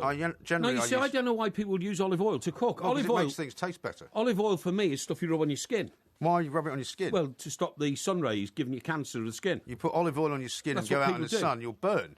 Oh, do you? I don't know. It doesn't protect your skin. It actually makes it tan quicker. Oh, I see. It's like putting your hand in a frying pan. No, but hang on. That's exactly what suntan lotion does, isn't it? No, suntan lotion protects you. Well, but you still go a deeper colour with suntan lotion. Well, yeah, but it protects you against the ultraviolet rays, and you don't. And olive oil doesn't. No, olive oil doesn't. So what's the purpose of olive oil? Olive oil is for cooking. Is it? Is that all it's for? Well, you can do a lot of things with olive oil, I suppose. If you I thought it was vivid medicinal. imagination. I thought it was medicinal. I thought you took. No, you're thinking about castor oil, aren't you? You know, 3 tablespoonfuls of olive oil, and you live until you're 100. No, I think you're thinking about castor oil, aren't you? I used to take those tablets with something in them. What would that be? I thought it was olive oil. No. Well, no, I don't think so. Yeah, I think you did. Yeah, really? The capsules. I mean, when I was a kid, my mother used to give us spoonfuls of some kind of stuff, which I think was. Is it not castor oil? No, it was olive oil. That was olive oil. Well, I don't know. But anyway, the point is that if you cook with olive oil, then obviously that is quite good for you because that's the Mediterranean diet. Hang on, I'm looking this up on my information device here. It says right. There's an assumption that has consistently seen health experts warn people not to cook with olive oil and advise that vegetable and sunflower oils are safer for cooking and they have a higher smoke point so can resist greater heat without producing cancer-causing agents. So that's if you burn the oil, basically, is what they're saying, It says the burning point is 225 centigrade for sunflower oil and 230 centigrade for corn oil, compared to 160 to 190 for extra virgin olive oil. Right. So it means olive oil is safer. Yeah, well, I think it is. And then, of course, there's some recipes. I mean, for example, when I cook Indian food, most Indian recipes do not call for olive oil because they don't cook with olive oil. They call for vegetable oil. So I cook anything that's kind of Indian, I cook in vegetable oil. Right. Is cooking with olive oil a no-no? This is another report I've found. Is it? Not according to Professor Grootveld. In fact, it is, on balance, unquestionably the best compromise. Sunflower oil, supposedly the healthier alternative, is far worse. It says even lard, which has been so demonised over the years, has now entered common usage, and it's preferable to sunflower oil and closely related cousin to corn oil. See, I'm going back to lard. See, I think it would depend on what you were cooking as well. Now, the other morning you put out a picture of something you were cooking for breakfast. Yes, a frittata. No, I mean, how can you eat that for breakfast? It's a bit like it's eggs for a start. So I mean, you eat eggs for breakfast, don't you? No. I've never eaten an egg. Well, people eat eggs for breakfast, don't they? Well, I don't know. Do they? Of course they do. Okay, they do. If you have a full English breakfast, there's eggs. So, well, you know when you go to. What was in the frittata? I had some spring onions that I needed to use up. Oh, spring onions. What's wrong with spring onions? Oh my God! What's wrong with spring onions? Well, you know the idea of eating onions at breakfast. Well, no, you put them in a frying pan, right, with some olive oil, and you cook them up, and they soften. And then I put some Serrano ham in it, which is not lean ham. Serrano ham. Yeah, it's like Italian sort of aged ham. It's very nice. Very, very kind of. It doesn't sound good. Very specific taste, and I put some eggs in it, right, and it cooks up in the frying pan, and then you put it in the oven where it sort of rises, basically. How long for? Not very long, about 10 minutes. And so I put some cheese on the top of it, a bit of paprika. It was lovely, delicious. No, in the end, it looked like a pancake. Yeah, I mean, it looks. People have said it looks a bit like a flat omelette. Yes, that's right. Yes, that's right. Yeah, but when it first comes out of the oven, it's very sort of. And what oil did you cook that in? Fulsome olive oil. And you have olive oil, do you? Yeah, I do have olive oil. Right, well, I'm going to buy lard now. I'm going to go back. That doesn't surprise me. I'm going to go back to the old-fashioned lard, OK? I don't think lard tastes very nice, though, because I've got this kind of memory as a child of this kind of lardy taste to everything. Did you ever have a dripping butty as a child? No. I did. No, I don't think we had that sort of complaint in my house. My mum used to give us dripping butties. We were poor. Sounds awful. No, it's not. It's like it's not. I thought it was some kind of medical complaint. No. A dripping butty is a bit like what's that bread that you have when you put the bread in the fat? what you mean, fried bread? Fried bread. Yeah. It's like fried bread. Right. Lovely. Don't you like fried bread? I occasionally. Oh, but, I I mean, you wonderful. shouldn't eat fried bread because Why? it's bad for your heart, isn't it? Well, your cholesterol levels must be absolutely through the roof. No, my heart is so knackered now it can't really be further damaged. Right. And, now, hang on, let me stop you because we've got to stop. But you should if you can, in about 30 seconds, you tell us about the next guest, Ben Schlappig, who's coming up next. Right, This is a guy who flies around the world, this basically guy for a living. Is an amazing man. Yeah. He's one of these young sort of American whiz kids, right? Yeah. Who came out of college and decided he could do things better without books and all that kind of stuff. Right. And he's now made himself a multimillionaire from utilising the Air Miles scheme. Right. Now, when I say that, you can say, how can he do that? He's become an expert. He runs a blog and a website and all this kind of stuff. Right. People want to, get in on this website. But he has discovered ways of utilising Air Miles that nobody has ever thought of before. Did you know? We're going to speak to him next, so I just wanted you to give everybody an idea of it. Did you know, Mike, that The Economist, which is a very influential magazine in the English-speaking world... It's about to be sold off, isn't it? The 50% that Pearson owns is about to be sold off, isn't it? They recently valued the Air Miles industry around the world as, and there's not a bigger company in the world, $700 billion. Wow. $700 billion because it's so widely used. And it was thought up by an American in the early 90s, believe it or not. I thought it had been around forever. In the early 90s to convince people to use one airline rather than another. Yeah, astonishing stuff. Unbelievable. Well, Ben Schlappig is the guy. He's 25 years old. He's done this, and it's an incredible story. We're going to talk to him next on TalkSport. On digital radio and 1089 and 1053 AM. TalkSport. My life plays a spike with pain and music is my aeroplane. It's my aeroplane. Songbird sweet and sour Jane and music is my aeroplane. It's my aeroplane. This is TalkSport. We are the Two Mics, and there'll be a podcast coming out a little bit later on, around about, 7 hours from now. Look for it on iTunes, look for it at the Two Mics, of course, as well. Now, we're going to talk to a man who has done something quite extraordinary. You know, when you sort of look back at your life and you think, I wish I'd done that. I wish I'd sort of thought of that, and I wish I'd made that kind of money doing something that interesting. Ben Schlappig is his name. Well, these are the men who built America. From Henry Ford onwards, whenever somebody, Bill Gates and all that, come up with a good idea, and America's the land of opportunity, and these guys just do it. Well, Ben is like one of those characters in a movie who spends half of his life actually flying in the air. 40, a bit like sort of the president of sitting on Air Force One, absolutely, sort of ruling the roost. Absolutely. You know what I mean? Well, there's one fact just before we introduce Ben and talk to him, which I got out of a piece. He is waiting very patiently. By the way. He is indeed. I got out of a piece keep him waiting we too read long. in this country, which said he 43 continuous days he did not put his head down on a pillow in a hotel. Yeah, he was in the air for 43 days. 43 continuous days. Well, let's talk to Ben and find out how it all happened. Ben, a very good morning to you. Welcome to the show. Thanks for having me, Mike and Mike. I appreciate it. Yeah, well, I mean, your story is one of those where, I mean, both Mike and I, as kind of former journalists, I guess we would call ourselves, we'd never seen anything about this story before. So, in one way, I'm quite surprised that we've only just heard about it. But I guess what we should ask you is, how did you get involved in all this, and how did it start? Yes, I guess I've always been obsessed with travel. My family is from Germany, so from a young age, we were always traveling back and forth between the U.S. and Germany. And over time, I kind of realized that there were systems out there to basically fly more comfortably. Right. So, at the time, we were just paying for economy tickets between the U.S. and Germany. And then I realized, with miles, we could probably fly first class for less than the price of economy. Right. So that's really how it all got started. And there is a trick to that, isn't there? Because, I mean, I've always been hopeless with Air Miles, because when Mike was working in the States, he was generally flying around on the sort of company credit card and all that, and so you would get all of those Air Miles all the time. Absolutely, yeah. I tended to have to go on different planes because it was, it wasn't always easy. Yeah. And I racked up loads on American Airlines. I lost the card, and then I never really used them.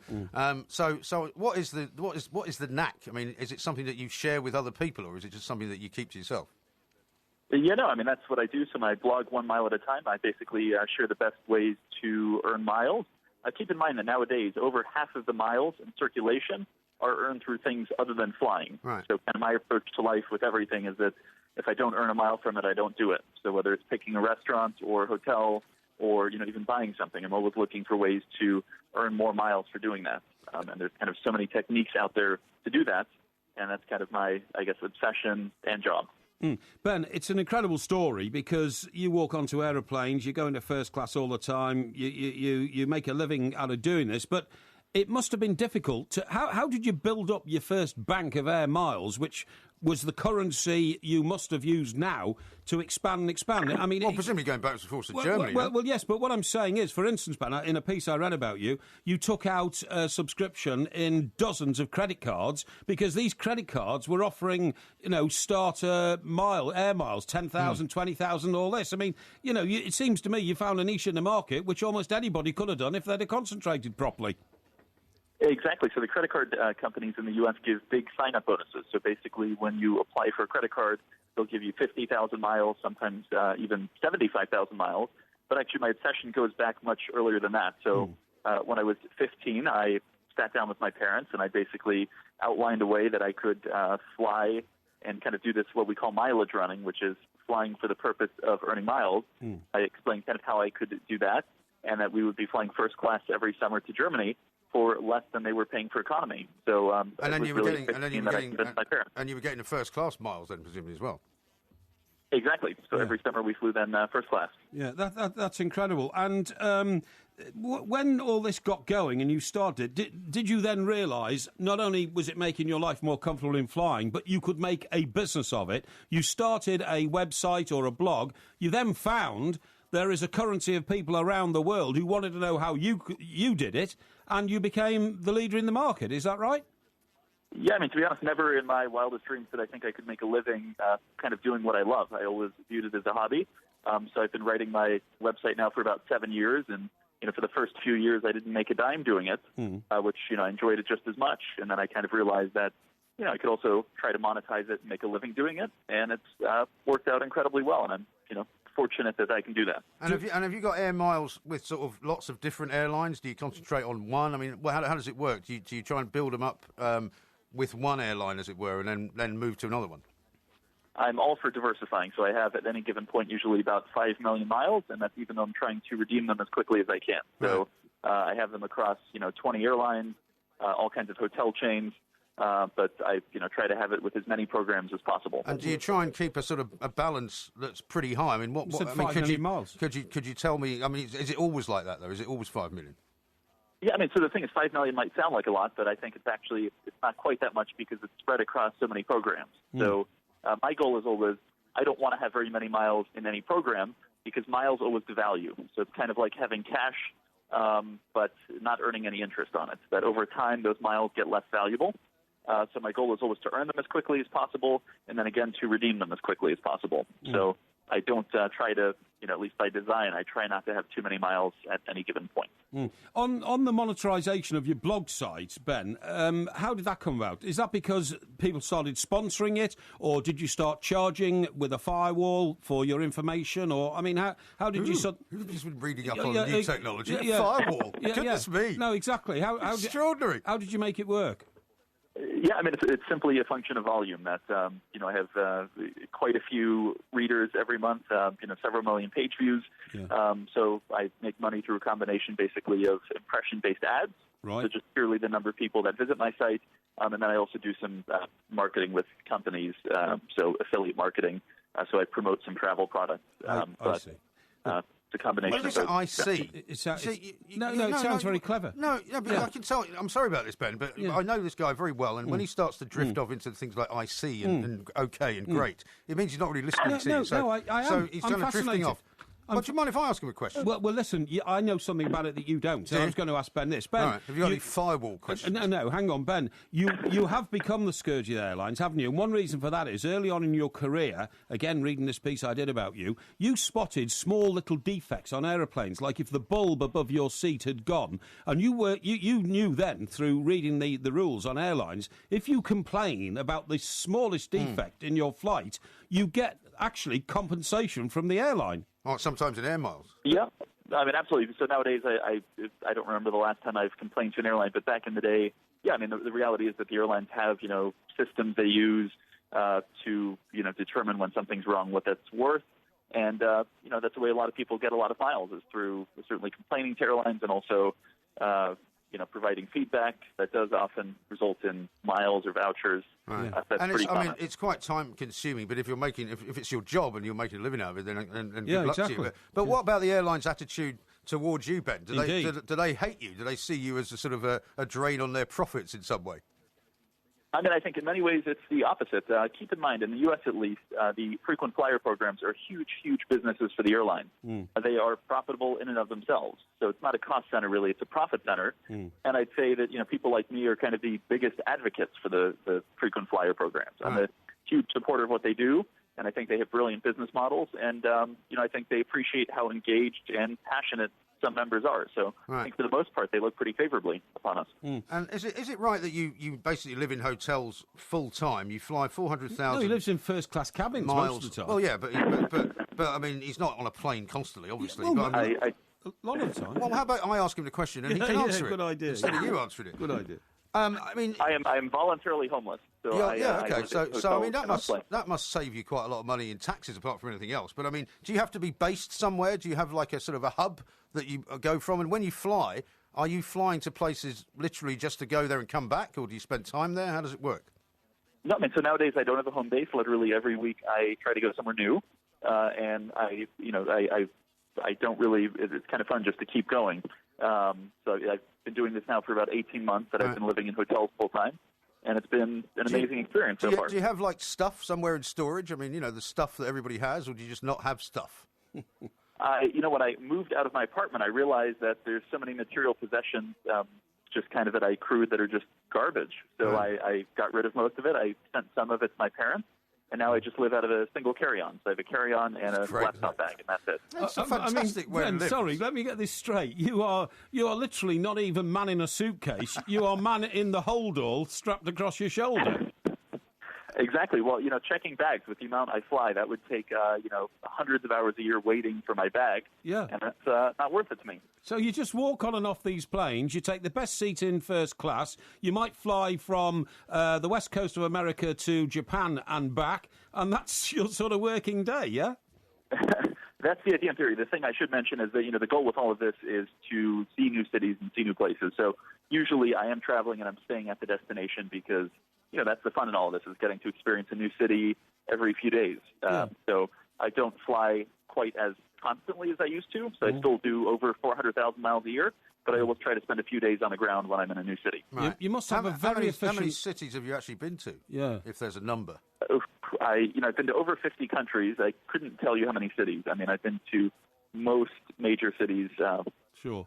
All over the world, I'd say. And you must have a very efficient computer, because wherever you are in the world, you've got to be in touch with the people who are logging into you all the time. Yeah. No, exactly. It's not. Unfortunately, it's not all just champagne and caviar in first class. I do have to. I work a lot. I love what I do, and I am always on my MacBook Air, getting work done between flights. So if that breaks down, I don't know what would happen in a foreign country, but haven't faced that yet. Yeah, well, you just get on a plane and go to another country and find an Apple store, couldn't you? Exactly. And I love the fact that you've got that you love vintage champagne. Porky Parry here to my right is more of a Pinot Grigio man, but I'm very much a vintage champagne guy. So if I ever see you on a plane, we'll perhaps share a bottle. Yeah, indeed. Ben, next time you're in London, give us a shout. Thanks so much for having me. Absolutely. Okay. And it's 1mileatatime.net, isn't it? Yes, or .com. I have both domains. Okay, brilliant. Ben Schlapping, I think he's got a perfect life. Well, I mean, if you wanted to be a kind of a modern nomadic, day, isn't it? Yeah, exactly. But I was going to say a modern day nomad. I think that's fantastic. Because we have all of these hang-ups about having material goods. Yeah. And actually, he's proved that you don't need them. No, I would need a base. I need a home. I need somewhere where need a home. I can feel at home, and everybody should have a lovely home to go home to at the end of the working day. That's my view. He hasn't got a home. Yeah, I know, but he's not. The idea, suffering. Mike, that he just slings a bag across his shoulder, strolls through the departure gate, straight into the first class cabin, and sits there for up to 12 hours while he flies from America to New Zealand, and then back again is amazing. Yeah, I think it's amazing. I would love to do that, actually, and that's the first time I've talked to somebody whose job I actually quite admire. Yeah. I mean, I don't envy it, but I don't have envy. But anyway, lots more coming up. We'll read loads more of your tweets. You can tweet us at the two Mikes, at Mike Parry, at IROMG. This is TalkSport.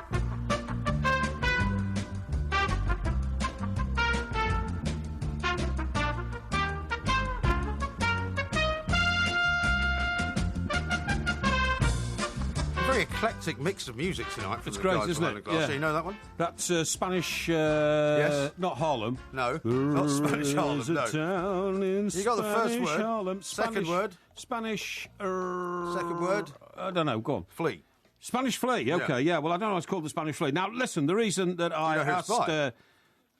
Spanish flea, Herb Albert. Herb Albert, yeah. Herb Albert, and that's the it. Tijuana Brass. And the Tijuana Brass. Yeah. I've been to Tijuana. Have you? Yeah, I've been to Tijuana, yeah. Fantastic place. It's a pretty wild place, isn't it? It's so wild that when we went across the border, the actual border guard said, be very careful, sir, or you take your car in Tijuana. I said, why? He said, the latest scam is that some Mexican guy will drive into your car and then you'll be involved in a big insurance scam. They won't let you leave the country until you give them $300. I said, oh, right, thanks a lot. One of our former colleagues actually got into terrible trouble with his rental car company. He was down in Southern California somewhere and decided to go to Tijuana in his rental car, and apparently he wasn't supposed to take it there. So when he was driving back out, the police stopped him. It was a big to-do because he was like, they were saying you didn't have permission to drive because it wasn't insured in Mexico.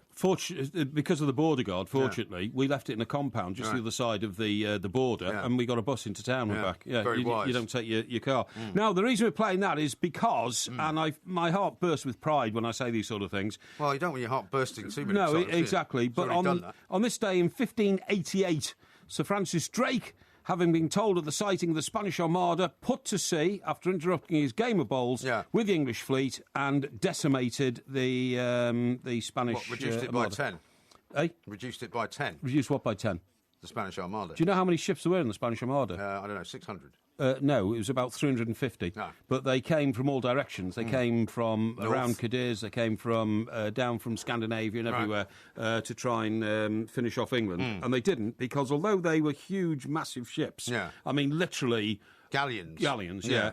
And with cannons on them and stuff. Yeah, that's right, yeah. Our ships were much smaller, so our ships literally just sailed in between them all. And probably more manoeuvrable as well. More manoeuvrable, and just blew holes in the bottom of their amazing way to fight a battle, though, isn't it? Oh, incredible. Just firing sort of cannonballs at each other, and whichever one of you sinks, is the loser. Yeah, absolutely. But Drake was a magnificent man. I mean, I've told you before, the three greatest Britons, in my view, are Admiral Lord Horatio Nelson, Winston Churchill and John Lennon. Yeah. Right? But the fourth one, without a shadow of doubt, has got to be Sir Francis Drake. Now, Drake was so brilliant, Mike, that Drake is the reason why we have the Bank of England. Do you know that? Yeah, I know you've said this before, I think, about the gold, right? Yeah, exactly. He plundered so much gold from the Spanish, and that's why the Spanish in the end lost their patience and came. They were after Drake, they weren't after England. Right. They thought, we've got to finish him off, you know.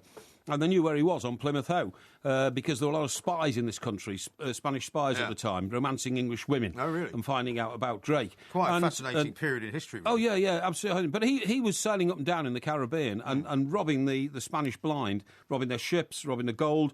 And at one time, he actually landed in Panama because he knew that was the base from where all the Spanish gold was put aboard the ships. Right.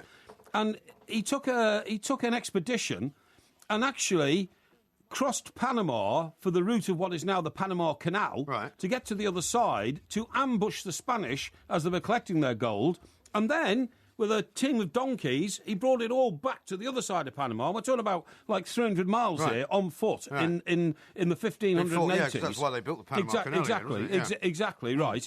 And loaded it all on his ship and brought it home. When he brought it home, and Queen Elizabeth I found out how much it was, and the Chancellor, whoever it was, to Queen Elizabeth then said, this is half of the world's wealth. Literally, half of the world's wealth are contained in Drake's ships. What are we going to do? Incredible. They opened the Bank of England and put it all in the Bank of England, and that's where we got our first gold reserves from. Now, I'm reading here that he also carried out the second circumnavigation of the world in a single expedition. He did, From 1577 to 1580, which at that time was a very dangerous thing to do. You bet, because everybody thought the Earth was flat. Well, exactly. And it was going to fall off the end of the Earth. This is why, going back to the space argument we were having, people have to explore the unknown, because if you don't explore the unknown, Francis Drake would never have done that.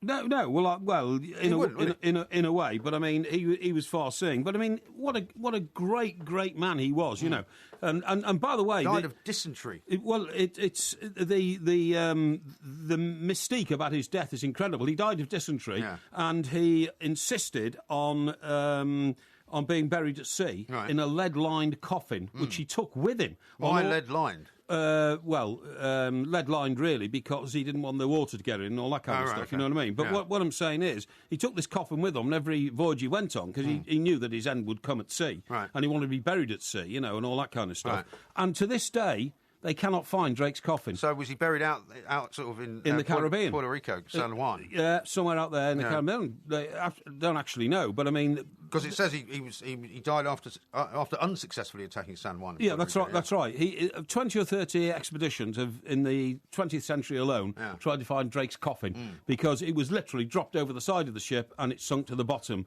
in Davy Jones' locker. Right. And I mean, I would think the chances of it even being on the floor of the seabed now are remote. It must be like, I don't know, maybe 6 fathoms under. I suppose if it's lead lined, it might still be, intact. Or it will be intact, but surely it'll be covered by sand and rocks and all that kind of stuff now, would it? But I don't think anybody will ever find it. But most amazing man, most incredible man, one of the most incredible Britons we ever had, and the fact that he created the Bank of England is something not many people know. But, no, exactly right. And he was probably responsible for an awful lot of other kind of cultural influences. Yeah, he was. Being brought back. He brought to the potato back from all of his. He brought the potato back. I mean, Walter Raleigh's credited with that, but Walter Raleigh brought tobacco back, didn't he? Yeah, and Francis Drake brought the potato back. Where did he bring that from? Sorry? Where did he bring that from? Somewhere like Venezuela or somewhere like that. Was it Venezuela? Yeah, something like that. The only reason because we were talking about potatoes last night with regards to China and all that. Exactly. But funny enough, that coincides with another great historical moment in our nation's history, and that was the founding of Jamestown. Yeah. Now, you know what Jamestown is? I do. It was the first sort of British settlement. Early settlement, wasn't it? Yeah. It was the first British settlement in America. I think I've been there, actually. Yeah, I've been there. I've definitely been there. Where's the College of William and Mary? That was in Williamsburg, wasn't it? down sort of south of Washington, yeah. That's right, in Virginia. In Virginia, that's right, yeah. And the story about Jamestown is that on this anniversary, somebody did another sort of investigative research document on because Jamestown actually created the legend of Pocahontas, who was the beautiful Indian girl who Native American who tried to protect. One of the original settlers, a guy called Gabriel Archer, and there's a new film coming out about it soon. So it was a cartoon, wasn't it? Pocahontas. Yeah, it was. Yeah, Pocahontas was. But there's a new proper film coming out starring Colin Farrell. But what the new film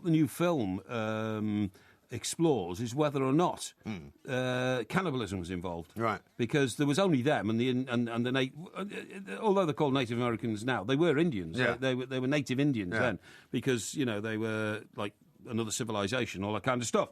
And eventually, because they had an accord to start off with, but of course what happened was the English took diseases, and then all the Indians started dying of diseases. Which they hadn't had any experience of. Which the Indians had no experience of, so they started all getting ill and dying, and then the Indians... Same problem with Cortez in the South American countries. Absolutely. Then the Indians thought, well, these are devils because they brought all this disease to us, and they started attacking them.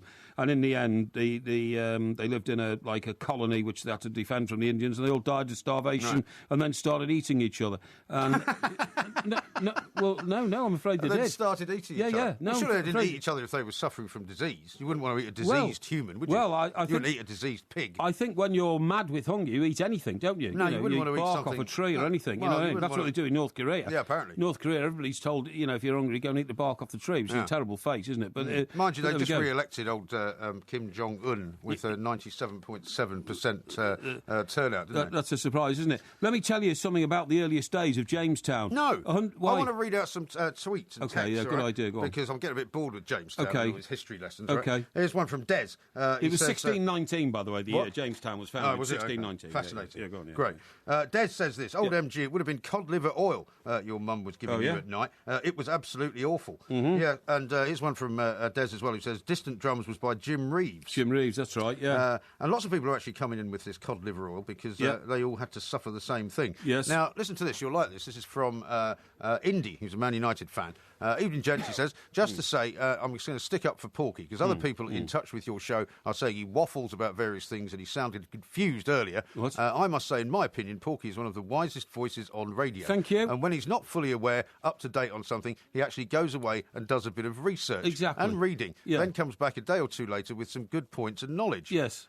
That's right. Absolutely unbelievable. No, that's fantastic. This guy is even more gullible than you. No, they have an appreciation. He actually has believed your propaganda. No. That you spend your entire life researching subjects. I see my mission in life is to serve our millions of listeners. That's my mission in life. It's not to sit there like some fat blob and expound a few views that make me feel good about myself, like somebody else in this studio, you know what I mean? Well, here's one for you, right? Your research has let you down yet again on the Spanish Armada. Roy says this. Porky, the Spanish Armada was not 350 ships, it was 130. No, that's not true. Hashtag historical plank. No, I'm sorry. Well, we were much further off the mark. You said 600. Idiotic number. I don't profess to spend my entire every waking hour researching, a load of old toddlers about the Spanish Armada. I know all about the Spanish Armada, don't worry. Now then, I've got a great text here, very quick one from Jennifer, a quick teach. She said, I thought that chap about the air miles was absolutely fascinating. What he should do is call in every now and then to let you boys know where he is with an update of his travels. From the plane, possibly? Yes, absolutely, yeah, brilliant. Have they still got phones in first class on the plane? They never work. I think they let you use mobiles, don't they? Yeah, I think they do. They never work those phones in first class. They used to break up and all kinds of things. And they're very expensive. Yeah. $7 a minute, I think. Yeah, I know. Yeah. Imagine hearing from you from a plane. Good morning, I'm Mike Graham, he's Mike Parry, and you're listening to the Two Mikes. We're keeping you entertained throughout the night. Coming up later on in this hour, it is time for the Porky Quiz. It's the highlight of the week, and the quiz subject tonight is the Beach Boys, one of your favourite bands. Oh, right? Absolutely. You have seen them, haven't you, I think? Yes, I saw them at Wembley. Yeah. Years ago, and they were, believe it or not, back up to Elton John. Yeah. Or it might have been the other way around. Yeah. To be honest, I'm not sure. Amazing. Elton John was definitely on stage in the era when he used to pick up his piano stool and throw it into the crowd. Right. You know what I mean? And he was a really fat little guy in those days, Big glasses and all that kind of stuff. All the costumes, I didn't really want a very long answer. Yeah, well, I thought I'd let you know. Opener, right? So I'd let you know. So we try and keep it short. Yeah. If you want to get in touch, you can tweet us at the Two Mikes, and I'll be getting the questions very, very shortly, so I'm going to tell you how difficult they are. 08717 22. But you've seen the questions. I haven't. You cheat. 2 3. You've seen them. You said you've seen them. I have not seen them. 4. You're listening to the Two Mikes with me, Mike Graham, and Mike Parry on Talk Sport.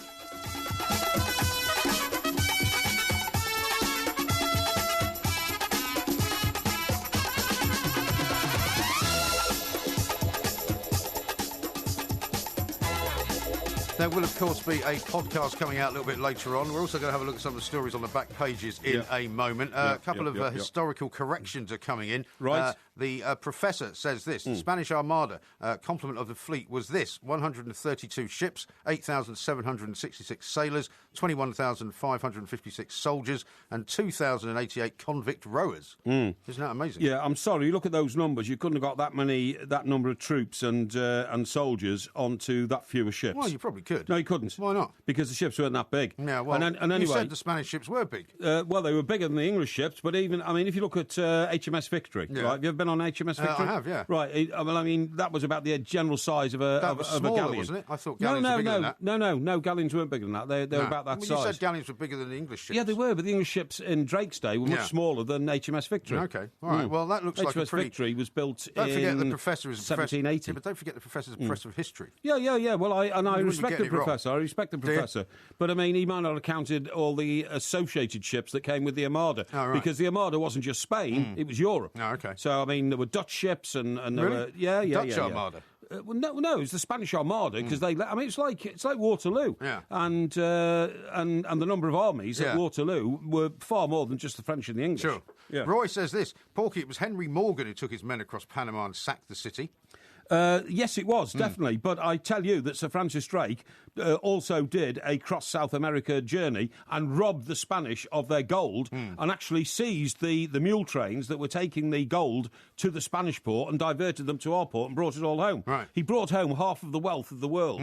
He certainly did. Yeah. Now, I'm told as well that the average crew of a galleon was something like 200 to 400 men. Yes. That would just be the people actually running the ship, never mind the people they were carrying on. Yeah, that's right. Yeah, absolutely. Jennifer says, Porky researches brilliantly. The problems arise when he applies his own logic to it. No, not at all. And the other thing is, and you said before about the futility of battle, firing cannonballs at each other from ships on the sea. Well, no, I mean, it wasn't futile. It was the only way they could do it. It was the only way they could do it. But the reason they had that number of crew that you've just mentioned, between 200 and 400, you only actually needed about 150 men to operate the ship and the guns. Right. But the casualty rate was so high, you lost at least 50% of all your men in any battle. Yeah. And most of them didn't die of a cannon blast. When a cannonball hits a ship, and a ship's made of wood, it might send literally 1,000 splinters in any direction. And you died from what was effectively wooden bullets. Or fire splinters. as well. Mostly, once it hits the wood and the wood splinters into 1,000 pieces, they go off like a machine gun, and they take your eyes out, they gouge you, they kill you, they hit your jugular vein, all that kind of stuff. That's how you die. Horrible. Yeah. Here's one from, let's see, from Tom. Yeah. It says, Porky could not live like the Air Miles guy. He would not be able to have his own locked room on a plane 24/7. Well, I haven't got a locked room, as I keep telling people, but I know what you mean, and I don't mind sharing the joke. And in fact, actually, Liz, who is one of our regular correspondents, isn't she? The lovely Liz, you know, the glamorous Liz. Indeed. She sent a picture rather cruelly saying, I found out what's inside Porky's locked room, and then there was a picture of what do they call that bed that they lie on before they give them the the rack? Yeah, no. The electrocution bed? No. Isn't it called a junty or something like that? They lie on there and they inject their arm. You know, it's the lethal. Oh, the gurney, isn't it? The gurney. That's the right. lethal injection bed. Yeah, the lethal injection. That's a bit harsh, isn't it? It is a bit harsh. I don't think anybody wants to see being given a lethal injection. No, exactly. Not quite. Anyway. No. I think she's suggesting that when people visit my place, if they don't please me, they get sent to the locked room and they get the lethal injection. I see. You know what I mean? Derek in Pencoed has been in touch again. He says, Mike, Porky claims to be compassionate and doesn't have a problem with kids. Is this the same Porky who the other week said he does care about his neighbours, or he doesn't care about his neighbours, rather?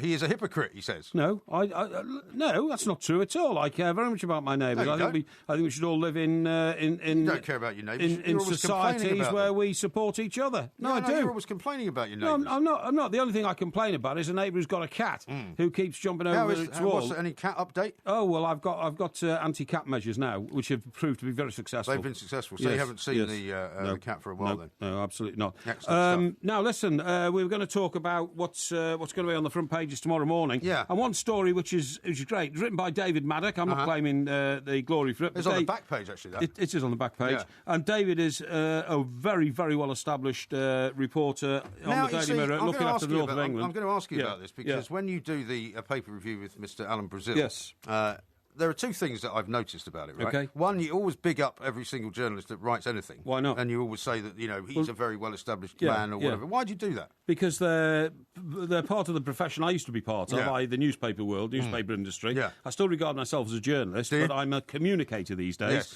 whereas in those days I was a newspaper journalist. Would you not be like a journalist and broadcaster or something like that? Yeah, I think that describes me well. Yeah, author. Journalist, broadcaster. Yeah, how's the book on the old Gravel Like Sea coming along? The what? The press gang book. Well, it's in the planning stage. Is it? It's in the planning stage. Right. Yeah, don't worry about that. I'm not worried. This story by David Maddock, it says it's about Mario Balotelli. Yeah. It says Mario Balotelli's Anfield career is over. Yeah. So he doesn't say he's heading for the rocks. It's Arrivederci Mario, isn't it? Yeah, he doesn't say, is facing fresh problems. Is over. The Italy striker was sent a brutally clear message by boss Brendan Rodgers last night when he was left out of both Liverpool squads for the final preparation games before the new season. Yeah. Rodgers has selected a strong unit to travel to Finland, where the Reds will face HJK Helsinki. That's a lovely city, Helsinki. Is it? I've not been there. No, neither have I. But, how do you know it's a lovely city? Oh, because it's on my plan for visitation quite soon. That's why I want to go there. Well, how can you describe it as a lovely city if you haven't been there? I know just because people it's on a list. I know people who've been there. Do you? And not very far from Helsinki, you can go on a drive around a place called the Thousand Lakes. Great. Because there are 1,000 lakes there. Why would you want to do that? Well, because it's beautiful countryside. And anyway, you've seen one lake, you've seen them all. No, you haven't. No. Well, the 1,000 lakes are all different, are they? Yeah, they are. Yeah. Well, I've been to the lakes in Minnesota where they've got the land of lakes. Listen. And they all pretty much look the same. We'll get to back to Balotelli in a second. Yeah, Talking about lakes. Yeah. Have you ever lived in a place with an aquarium, like with a fish tank? A fish tank. Actually, I've got a fish tank. Have you? Yeah, down in the country. Yeah. Well, do you know they reckon in a report I've seen this week sometime that literally, if you're staring at fish swimming around in a fish tank, it is incredibly soothing. But isn't it more about an aquarium rather than an actual? What I've always wanted, when you go into some of these like big restaurants in foreign cities, and they've got like a massive, great big aquarium, which which is almost the whole wall. Well, I don't like that. looking at those because the fish look captive to me. Captive well, and they bored. are captive. Yeah, I know. Oh, yeah, but they're swimming around. They're very colourful. I don't like seeing goldfish in tanks because goldfish couldn't live in the sea, could they? Well, no, because they're freshwater fish. Yeah, that's what I mean. So, I mean, if you put them in the sea, they die. Yeah, of course, yeah. I've actually got goldfish in a pond as well. Have you? Yeah. What, in your garden? Yeah, in the garden. Yeah, Really? I've got quite a big pond. And when we moved in, we were sort of cleaning it out because nobody had lived there for a while. Right. And we sort of took a few leaves out, took a bit of sort of... That sounds good. Stuff out of it. And suddenly discovered there were a load of newts in there and fish. There was like 4 really big sort of, I wouldn't call them carp, but quite big-sized goldfish. Well, how did you not know they were in there? Well, because you couldn't see them.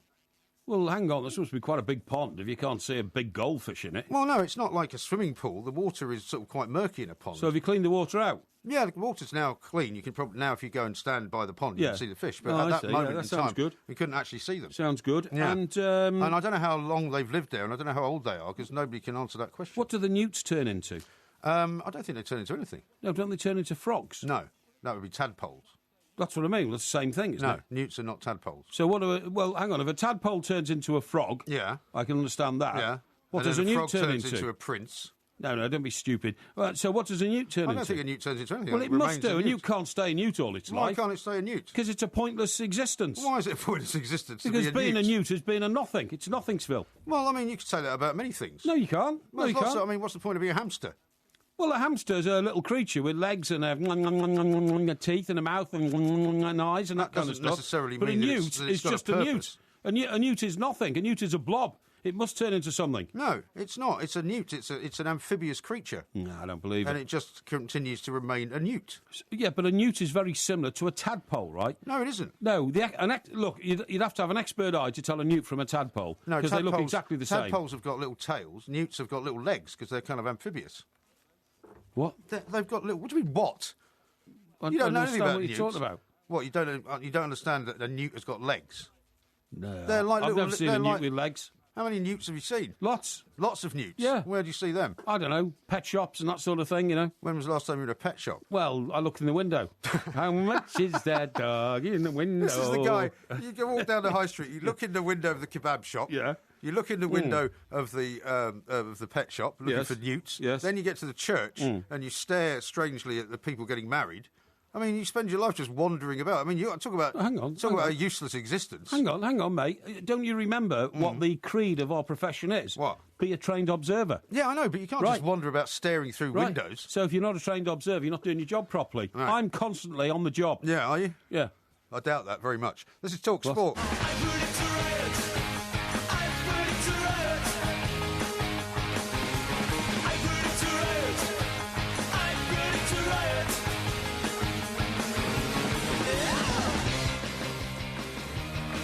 You know, the football season is pretty much upon us now. We've got the Community Shield coming up. It's live on TalkSport. Chelsea against Arsenal on Sunday. And also, what it means is that the Selco Predictor is back. And what you've got to do is try and predict the results of a few football matches. And you could win £1 million.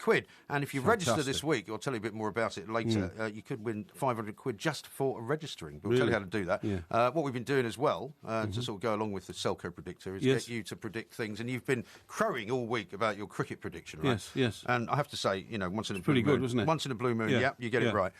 So I will take my hat off to you, reluctantly. Okay. So what do you got for us today? Now, I'll tell you what I'm going to predict now. I'm predicting a viewer revolt centred around Coronation Street. Really? Okay. Why?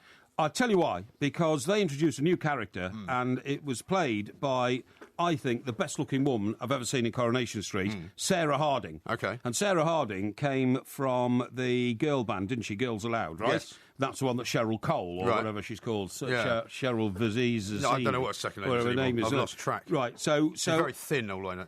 Yeah, anyway, Sarah Harding... even more better looking, actually, than Cheryl Cole, who's a very good-looking lady herself, obviously.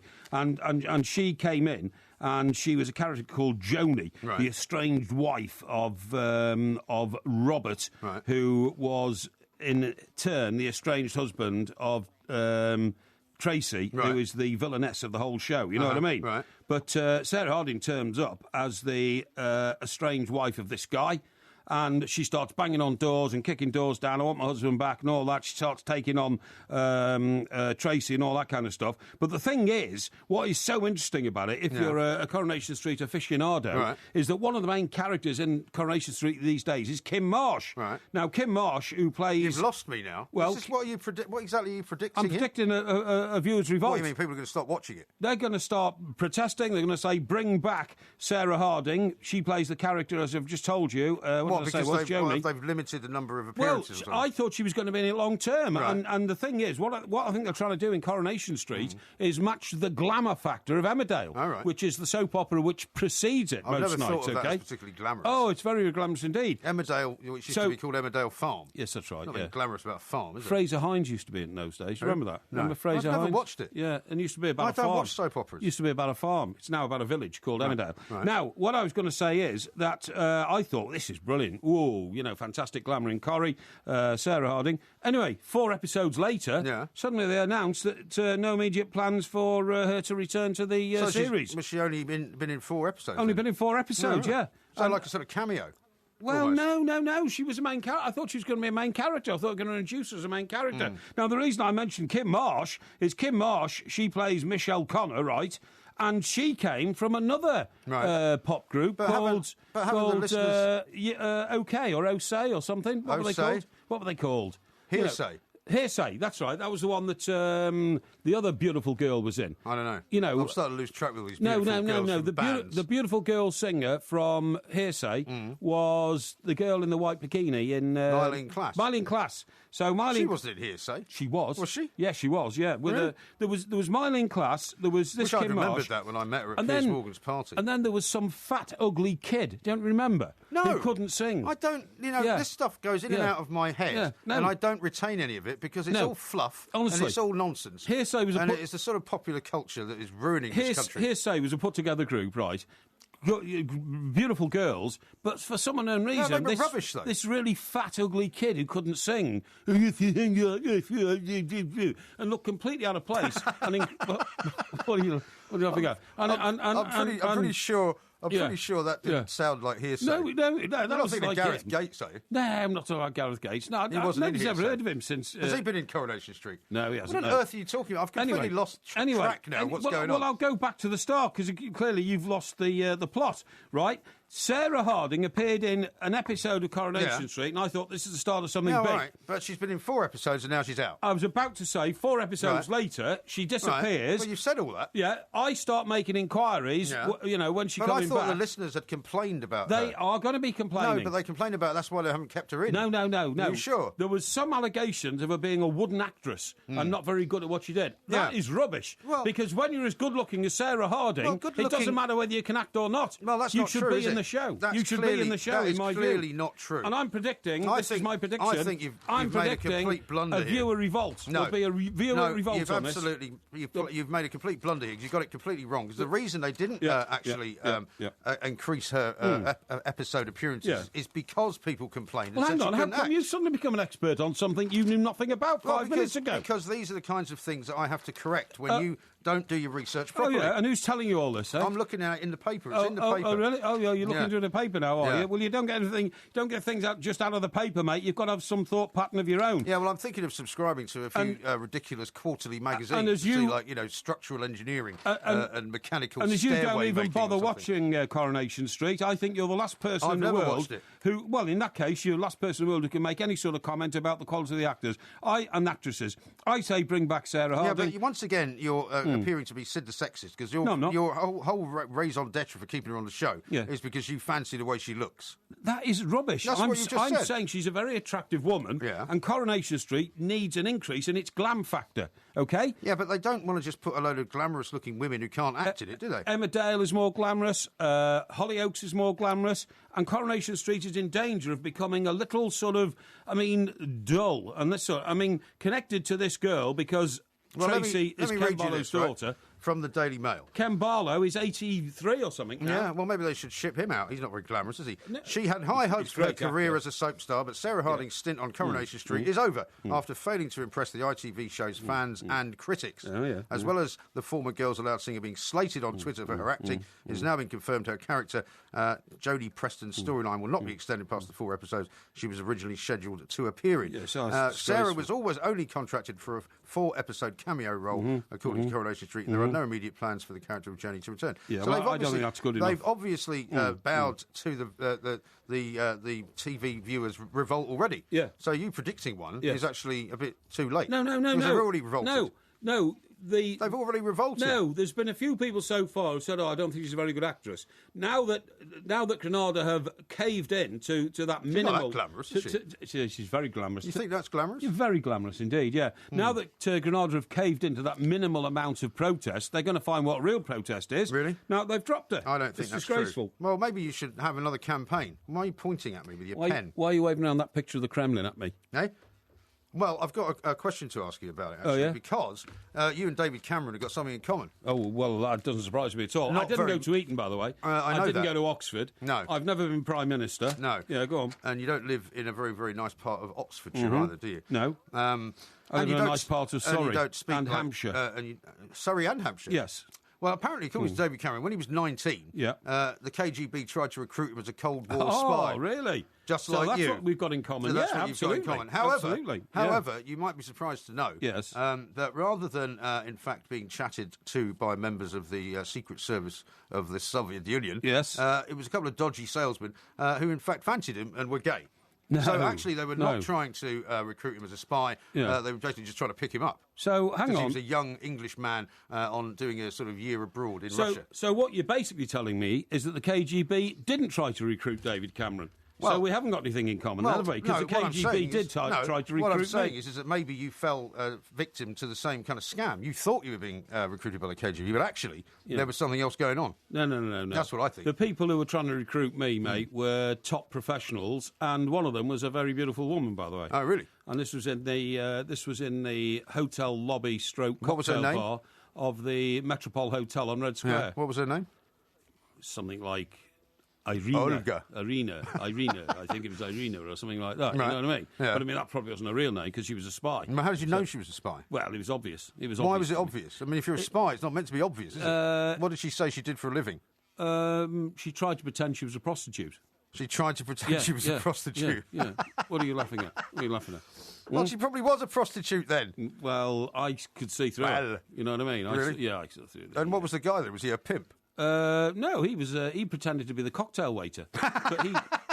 What are you? Well, he probably was the cocktail waiter. No, why did he sit down and start talking to us as, in a group of 3? Well, I've no idea. And he was saying things to me like, she is a very beautiful woman and all this kind of stuff. Yeah, so he was pimping her out. I'm not... No, you don't understand. You have to be there.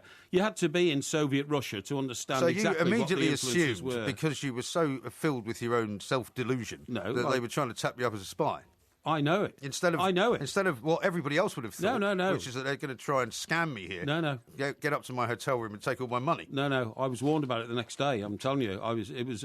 Who by? A guy pretending to be a policeman? I can't say too much about this because I don't want to get other people into trouble, but it became very obvious to me what their intentions were. Yeah, and I'm sure they were very obvious.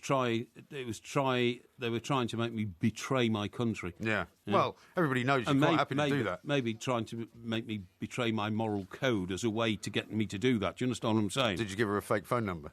I didn't have any communication of that nature with her whatsoever. I could see it coming. OK. Yeah. Well, I'll tell you what I can see coming. The Porky Quiz. Oh, yes. It's coming up next. It's on the Beach Boys. Help me, Rhonda. Help me, Rhonda. Talk Sport on DAB Digital Radio and 1089 and 1053 AM. The enduring home of football. It's modern radio, only better. Talk Sport. Wouldn't it be nice if we were older, then we wouldn't have to wait so long? And wouldn't it be nice to live together in the kind of world where we belong? No one's gonna make it that much better. fantastic. You know, because you said we should do a quiz on the Beach Boys, I've been listening to quite a lot of Beach Boys music, and it's just wonderful. Oh, absolutely. I have to say, I love it. It's really good. I totally agree with you. And puts you in a good mood, really, doesn't it? Yeah, and we kind of forget about it, and then you know, you listen to a couple of tracks and you realise the genius of old Brian Wilson, don't you? Yeah, you do. Certainly do. Now, we have 10 questions here. Compiled by the independent quizmasters, of course. And you haven't seen them? Well, I've seen them now. I'm looking at them. Yeah, but had you seen them 10 minutes before our show started? I don't know why you're fixating on what's Well, because you past. told the audience that you had. No, I told Andy Goldstein and Jason Cundy when I was promoting our show... You're a misleader. ...that the questions were quite hard. I hadn't at that point seen them. Yeah. But I just thought it was a good line to give them to make it seem as though there was something massive coming up on this show, which of course it is. Now... You speak with forked tongue. Rubbish. I hope you've done your research, because if you get one right, you will hear this sound. Excellent. If you get one wrong, you'll hear this. Whoa. So you're The one connecting song Help you- Me Rhonda, the song I've been singing all night, with failure. Yeah, well, because you're asking for help, aren't you? No. Now, are you ready? Right, I'm ready. Now, wouldn't it be nice if you could get more than 3 out of 10? Question number 1. Right. Which movie did the Beach Boys appear in as themselves in 1965? That would be... Now, thinking aloud. I think it's 2 words. One of them is surfing. So it's either Surfing Safari, Surfing USA, or Surfing, which is one word. Right, so you're going with which of those? I'm answers? going to go with the third one. I think it was the one-word title of the film was Surfing. Incorrect. Oh, no. I love it when you think I'm kind of giving you clues. Why? Because I can't give you clues. What was the answer? The answer is The Monkey's Uncle. Oh, don't be ridiculous. Yes, it is. They've never made a film called The Monkey's Uncle. They never made a film. They were in the film as themselves. That was the question. That's a rubbish. No. Yeah. Question number 2. Right. What was the name of the therapist engaged by Brian Wilson in 1975 to help with his mental issues? What's that got to do with the Beach Boys? It's got a massive thing to do with the Beach Boys. Utter rubbish and nonsense. Because Brian Wilson's, creative period came to a halt. You're as a supposed to be result of all asking me about Beach Boys records, about, You didn't say Beach Boys records. This is who were the Beach Boys and all that. This is a stupid, ridiculous question. You and I have already spoken about this guy several times, so you should know his name. It's a very famous name associated with the Beach Boys. Hang on. You didn't listen. Shall I give you the question again? No. In order to be fair. No, I reckon this guy's most famous expression was turn on, tune in, and drop out. Right? So it was his most famous expression. Yeah, it was, wasn't it? Well, I mean, I can't give you any clues. Well, you were nodding. I'm nodding because, I got the vibe of the Beach Boys. The guy, now, if we've spoken about him, haven't we? So this guy, let me tell you, I think his name was Timothy somebody, right? And, I can't give you any clues. And he was the most famous... He was the guy that said that. Who? Timothy? Yeah. And he was the most famous therapist in the history of, flower power and all that kind of stuff, Mm-hmm.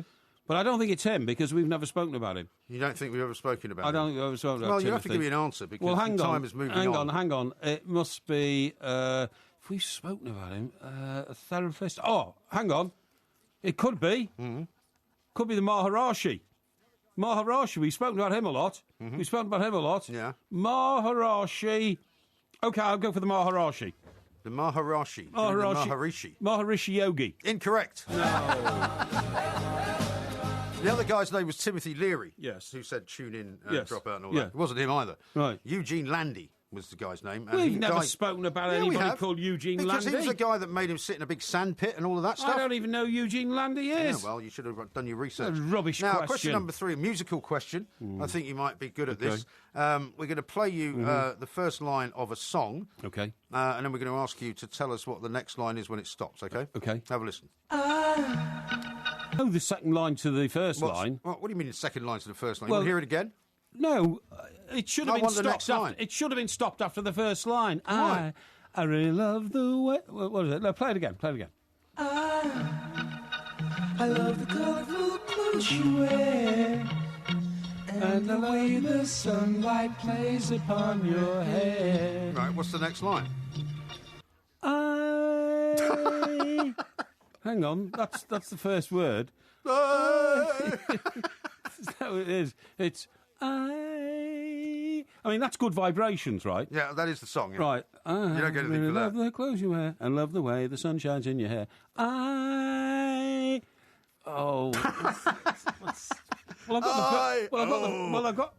got the first word.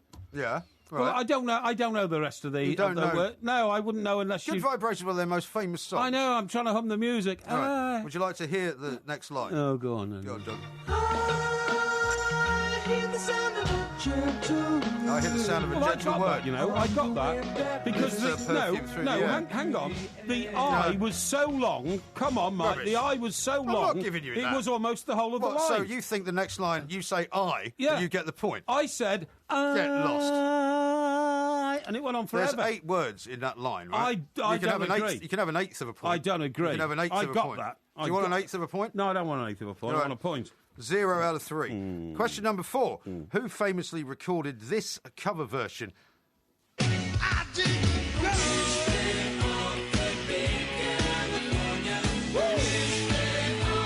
great song.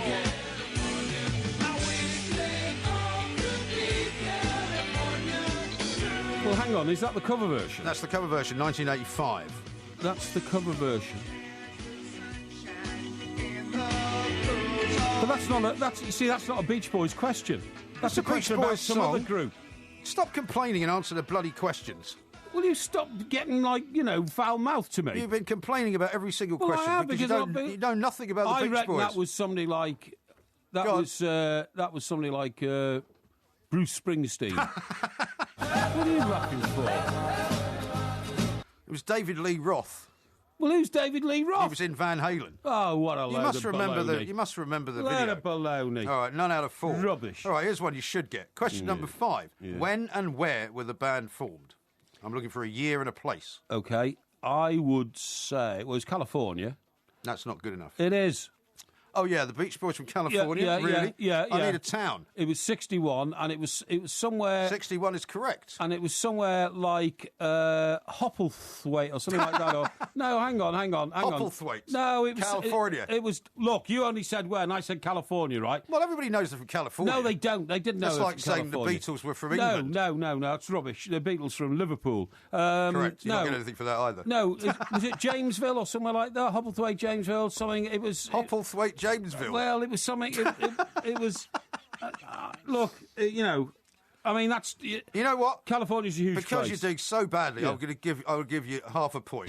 No, I want a full point. It was Hawthorne, California. Well, there you go. I got it with an H. It's with like an an H. What are you, like initial man? No. So you've got I, and you've got an H? Yeah. What are you going to do for the next question? A V? No. All right, we have to hurry up. We get in trouble with the producer. Question number 6. Yeah. What was the original lineup of the Beach Boys? And that means when they started. OK, when they started, there were 3 Wilson brothers, and that was Brian, Carl, and... Carl died of lung cancer. I don't care what he died of. Brian, and then the other Wilson threw himself off the boat and died. Right, he drowned. And then... Do you know what he did, actually? He threw... No, he didn't. He drowned. He died. No, because he was in a rage. He threw all this stuff off the boat. Yeah. And he went back in to get it. That's and then right, he drowned. And that was in Venice Beach. I remember where his yacht was. Well, what about his name? And then there was Mike Love and Al Jardine. And what was the missing Wilson brothers' name? Dennis. Correct. Hey! That's 1.5 out of 6. Now, here's one that you should like. No, 1.5. Question number 7. Yeah. Which Beatles album inspired Brian Wilson to make Pet Sounds in 1966? That's easy. Sgt. Pepper's Lonely Hearts Club Band.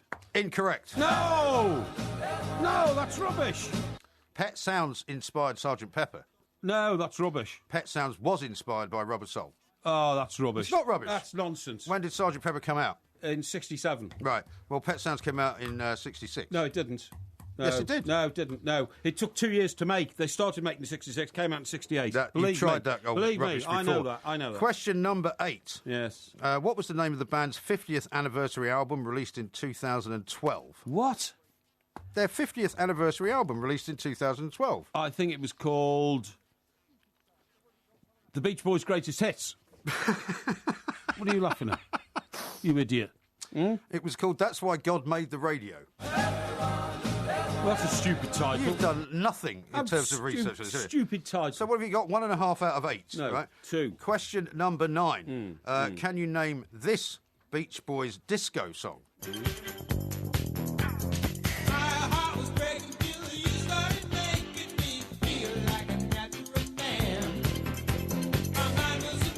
I've never heard this song before. No?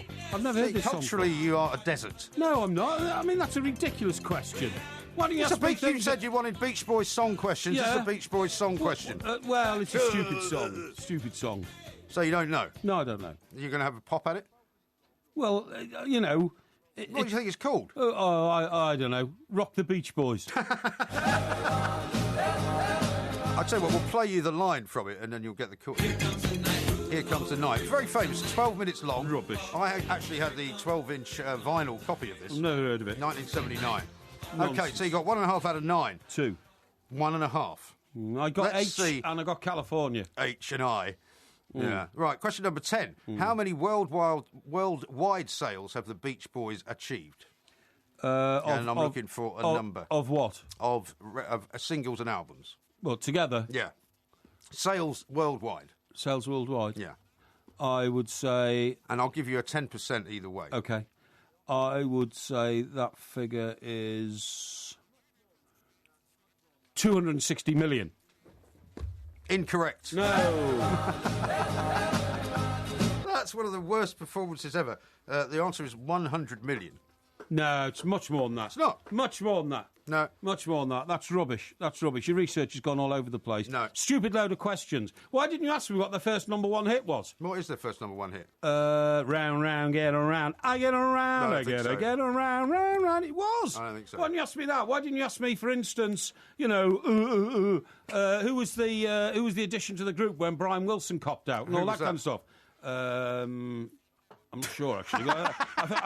I think it was a guy called... Yes, you don't know. Doug. It was a guy called Doug. It doesn't matter what question I ask you, don't know the answer. Guy called Doug. Well, that was a very Doug. unfair quiz. A guy called Doug. I mean, I gave you half a point for giving me the initial of one particular town. No, well, I got where it was. It was California. What did you say their first hit was? Round, round, get around. I get around. I get around. Round, round, I get around. No, I don't think so. It was. Surfing Safari, I think. No, it wasn't. That, no, number 1 hit. Not their first hit. The first number 1 hit. Well, anyway, your first number 1.5 hit is you. 1.5 out of 10 for the Beach Boys. Absolutely shocking. Rubbish. We are the Two Mics. Welcome to the house of fun. Now I've come of age. Welcome to the house of fun. Welcome to the lion's den. Temptation's on his way. Welcome to the house of fun.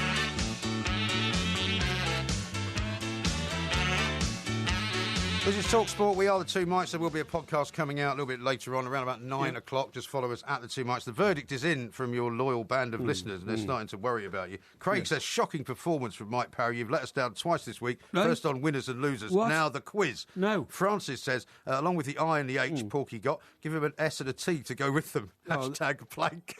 That is disgusting. I think that's That good. is disgusting. You shouldn't have read that out. Roy says, there's Vile. over 70 cities in California beginning with an H, but Hepplethwaite isn't one of them. You think this is funny, don't you? It's brilliant. Eh? There's a lot more clever people out there than you think, you know. Yeah, well, you know, few people are sympathetic to my predicament. I'm just finding them now. JPK says, pitiful deja vu, Newcastle all over again, doesn't even know the lyrics of Good Vibrations. I don't think so. So. Yeah, well everybody knows that lyric. That was most of the line. Here, it says here... You might have to have a version of that. Mike Parry, this is from Liz. I've got some supporters. Yeah, you've got one. Mike Parry is smarter than all the experts in his head. And do you think that's supportive? Yeah, I think it's very supportive, yeah. Do you think she means the experts that are in your head? No. Or that's what you think in your head? I'm not going to read out most of these, because most of these are from people who just simply don't get the plot. You know, Mark the Taxi says, Christ's sake, don't let him sing anymore. No, don't worry about that. Porky only knows the hits of the bands he claims to be an expert on. He doesn't know the meaning of expert. Well, that's not true, Mark. That's not true. You'll see the light, honestly. I tell you what, if I wasn't here, you wouldn't half miss me. You lot. You won't half miss me when I'm not here, That's very believe true. me. I would miss you. Yeah, I certainly would miss you. Yeah. Now, that doesn't get you any extra points, by the way. Now, there is occasionally the odd plank that sends in a text, though, and I've got one here who doesn't give his name. Yes. He says, Mike Graham is cheating. You asked where the Beach Boys came from. Porky answered correctly, 1961 in California. Yes. It's the correct answer. Exactly. It is not the correct answer. Of course it's the correct answer. I said I wanted the town. Utter rubbish. California is a giant state. OK, and America is a giant country. OK, so if I said to you, where did Bruce Springsteen come from, what would you say? I would say New Jersey. Yes, exactly. What town? Asbury Park. No. Yes. No. Asbury Park. No. He came from Asbury Park. He didn't. He came from the same town as Frank Sinatra, Hoboken. No, he didn't. He did. No, he came from Asbury Park. Anyway, look, I want to tell you about this. That's why I did an album called Greetings from Asbury Park. That was a bad choice. I know a lot about Bruce Springsteen. I want to talk to you about... Do we move off Bruce Springsteen now? Do you want to ask me any more questions? No, I'm going to tell you about this survey I came across this week. You came across another survey? Yeah. Did this come in the... what quarterly was this? No. I just keep in touch with things. It's about football clubs. It's about football clubs. OK. And I was reviewing my property portfolio. Oh, yeah. Quite seriously, right? And I wondered... That must take a while. No. Now, I wondered about, how property in the north was doing, all this kind of stuff. So I immediately started with my own club, Everton, right? Now, the average price of a house in Liverpool these days is 68,883. That's not much, is it? Well, is that in the city centre itself? Well, it's the average price of a house. Yeah. And remember, there's a lot of streets there, terraced houses, some of which you can buy for £1, literally, because you renovate them and all that kind of stuff. I mean, there's still a lot of sort of areas which have never been rebuilt. I mean, I seem to remember when I went to Anfield in the 70s. Yes. There was that, you'd walk from Lime Street Station and you'd go past all those kind of bomb site areas, right? No, they've all been rebuilt. But no, when we were there, we still drove past a couple of those on the way to Anfield, I'm sure. No, I'm talking about these days. That's all been rebuilt. No, I'm talking about when you and I went to Anfield a few years ago. Oh, yeah, OK, yeah. Well, I didn't notice. But anyway, there we go. Anyway, the point of the story is that's a 10% increase on what a house was worth in Liverpool 10 years ago. OK. So you then go and look at all the others, and where would you have got the biggest return on your house, OK? And needless to say, the biggest return would have been Chelsea. Right. And get this is incredible. So 10 years ago, the average price of a house in Chelsea was 476,000. Yeah. And the average price of a house in Chelsea is now 1.1 million. Right. That is an increase of 132%. And that's not much of a house in Chelsea. I mean, I don't mean to sound snobbish, but 1.1 million doesn't get you a big house. I totally agree. And that's 132%. That'd probably get you, a 2-bedroom or something? 2 or 3 bedrooms? Yeah, 3 bedrooms, something like that. Now, next one down, Arsenal. Right. And you think, well, hang on, that's not a very fashionable part of North London, but in fact it is now. It kind of has become that, hasn't it? But this is amazing. The average price of a house 10 years ago in the Arsenal area, 360,000. Yeah. Believe it or not, in North London. Right. Some of those 5-bedroom sort of townhouses and all that. Average price of a house there now 828,000. How about that? Yeah, that's a massive increase. So a little bit cheaper than Chelsea, though, I suppose. A little bit cheaper, but the actual percentage rise is nearly.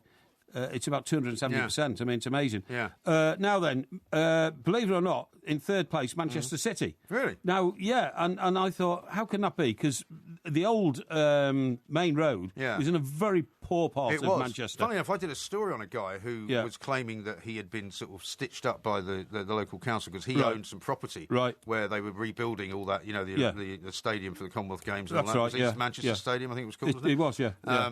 And he was this sort of multi-millionaire, had a Rolls Royce, lived in the Derby sort of Dales, And when we went there to look at what they were about to do, it was a real mess. Yeah, I mean, it was a very, very run-down area. Well, the thing is, it's an up-and-coming area because 10 years ago it was 49,000. It's now 107,000. That's an increase of 119%. So is this list based on the increase rather than the actual amount? It's based on... it's based on the value today and the percentage increase. That's what I mean. But I mean, the order they've done it in. But they're mostly the same. It's mostly the same. Right. So, for instance, Tottenham, that's also North London. That's, where's that? Edmonton. 191,000 10 years ago, now 364,000 for a house in the Tottenham area. Yeah. That's a 90% increase, OK? And that'll go up even more when they start building the new absolutely scenario. And then you go down through sort of West Ham, Bournemouth. Bournemouth is 36% increase, down to Sunderland, a 20% increase. Everton, a 10% increase. But then right at the bottom... So where's the cheapest place to get a house? I'm just about to tell you. It's quite astonishing. The cheapest place is... hang on, I'm just going to work this out. The cheapest place is Everton and Liverpool. Is it? Where it's both 62,613, right. OK? Well, I suppose it would be the same, wouldn't it? Yeah, it would be, yeah. They're not far away from each other. And, just the width of Stanley Park. Yeah. But the place that's got the least increase in value over 10 years is Southampton, which went from 190 to 195. That's 2%. Right. But there's one below that. And the one town/football club below that has suffered a 33% decrease in the value of its property around the ground. In 10 years? In 10 years. Yeah. And guess where it is? Is it in the Premier League? Yes. And you weren't very far from it 2 weeks ago. Where was I 2 weeks ago? Newcastle? Yes. Really? At Newcastle United's ground and the environs of Newcastle, 10 years ago, a house there cost £181,000. Right. Today, you can get a house in the same area for £121,000. Wow. Believe it or not. Goodness me. And it's gone down in value by 33%. That's awful. That's an awful lot of money and it's the only one. So, I mean, if you've bought a house there 10 years ago... You've lost a third of the value of it. You're in a pretty bad place. You're in a very bad place. If, like a lot of people 10 years ago, you got an interest-only mortgage. Exactly. So you're basically paying a rent on the property, and it's not going to be... You won't be able to pay it off at the end. Well, put it this way. If you bought a house 10 years ago... for 180,000 in Newcastle, you might have got yourself a 10% mortgage, which would be 20,000. Right. So you would have been paying 160. No, 180,000 mortgage and 20,000 deposit. See what I mean? No, I'm saying so your mortgage would be 160. Yeah. No, Wouldn't it? No, it wouldn't. No. You bought a house for 180,000. No, you bought a house for 200,000. Oh, okay. You put 10% down, that's 20,000. Oh, okay, sorry. So you got a mortgage of 180,000. I thought you said it was worth 180,000. Yes, it is. Why have you called it 200,000? Because I rounded it up to 200,000 because it's easier to understand the mathematics, okay? Right, well, why don't we just stick to the facts? Yeah, so what I'm saying is, an interest-only mortgage on 181, depending on whether you got a fixed-rate mortgage or whether you've got a tracker, would be, in my estimation, working out what I've got in some parts of the world. It'd be about 700 or 800 a month. I was going to say 800 a month. Yeah. So you're paying 800 a month there, but the house value is now gone down by 1/3. So but the tragedy of the interest-only mortgage thing is that at the end, when you've paid the interest on it and you sell it, you won't be able to pay off the mortgage that you owe. Because what you're supposed to do is at you're the end not paying of it, any capital. at the end of it, it's supposed to have doubled in price. You flog it and you pay off the mortgage, and then you've got a bit left. Yeah. But you're in a terrible problem because you haven't got enough to cover your mortgage. Yeah. And I mean, it doesn't. I mean, that's quite a big chunk to lose. Yeah, it is, I can't see that coming back.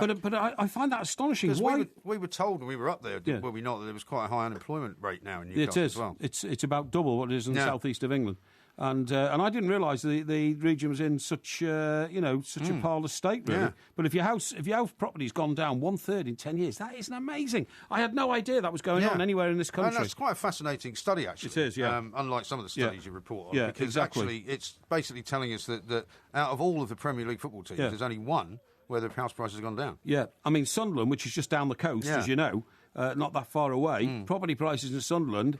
82 10 years ago, 99 now, that's gone up 20%. Yeah. Why Newcastle has gone down 33%, no idea. How strange. Anyway, there you go. Yeah. So anyway, you cheated on the, just to remind you kids, you cheated on the quiz tonight. You want to give us the score? No, I'm not going to, because I'm not going to validate it. I'm not going to endorse it by even recognising it. Do you want to get the 1/8 of a point you got for, aye? Do you want that? That was the first line. Then you could have 1 5/8 out of 10. That was the third line of the song. It's quite obvious. Sounding more like some kind of scream. It's no good you giving it the Primal Scream treatment, mate. I got. Do you want a quiz on Primal Scream? No, I don't want a quiz on Primal Scream. What do you want a quiz on next week? Well, listen, you thickhead. I'll find something that. There's only one thickhead in this room, which will blow your socks off. Okay. Really? Blow everybody else's socks off as well. Yes. Yeah. You're a dumbbell thickhead, and is that right? I'm getting a bit fed up working with you.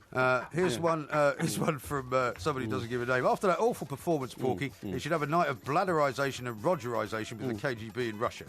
Well, that's not a bad idea. Yeah. Seek solace in the arms of Olga from the Volga, who was pretending to be a prostitute. Yes, that's right. Yes. Brilliant. You think that's funny, don't you? Yeah, I think it is. You don't know anything about international diplomacy, you? No, I don't know anything about prostitutes either. I'll take your word for it.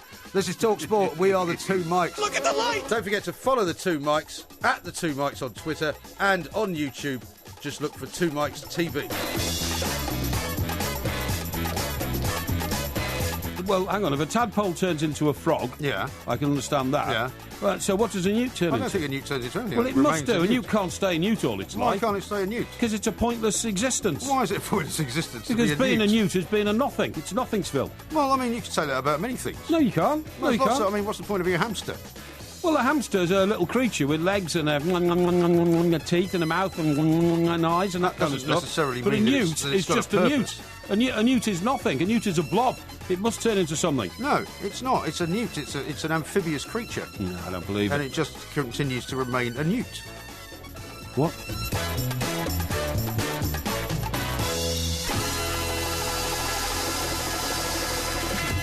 Children are children, and I'm not a child anymore. And no. But I beg to differ. If you love the Two Mikes podcast, you'll love the live show. Weekday overnights from 1 a.m. on DAB Digital Radio and 1089 and 1053 AM and via the TalkSport app. TalkSport, your Premier League station with exclusive commentaries every weekend. What an absolute corker! TalkSport. # historical plank.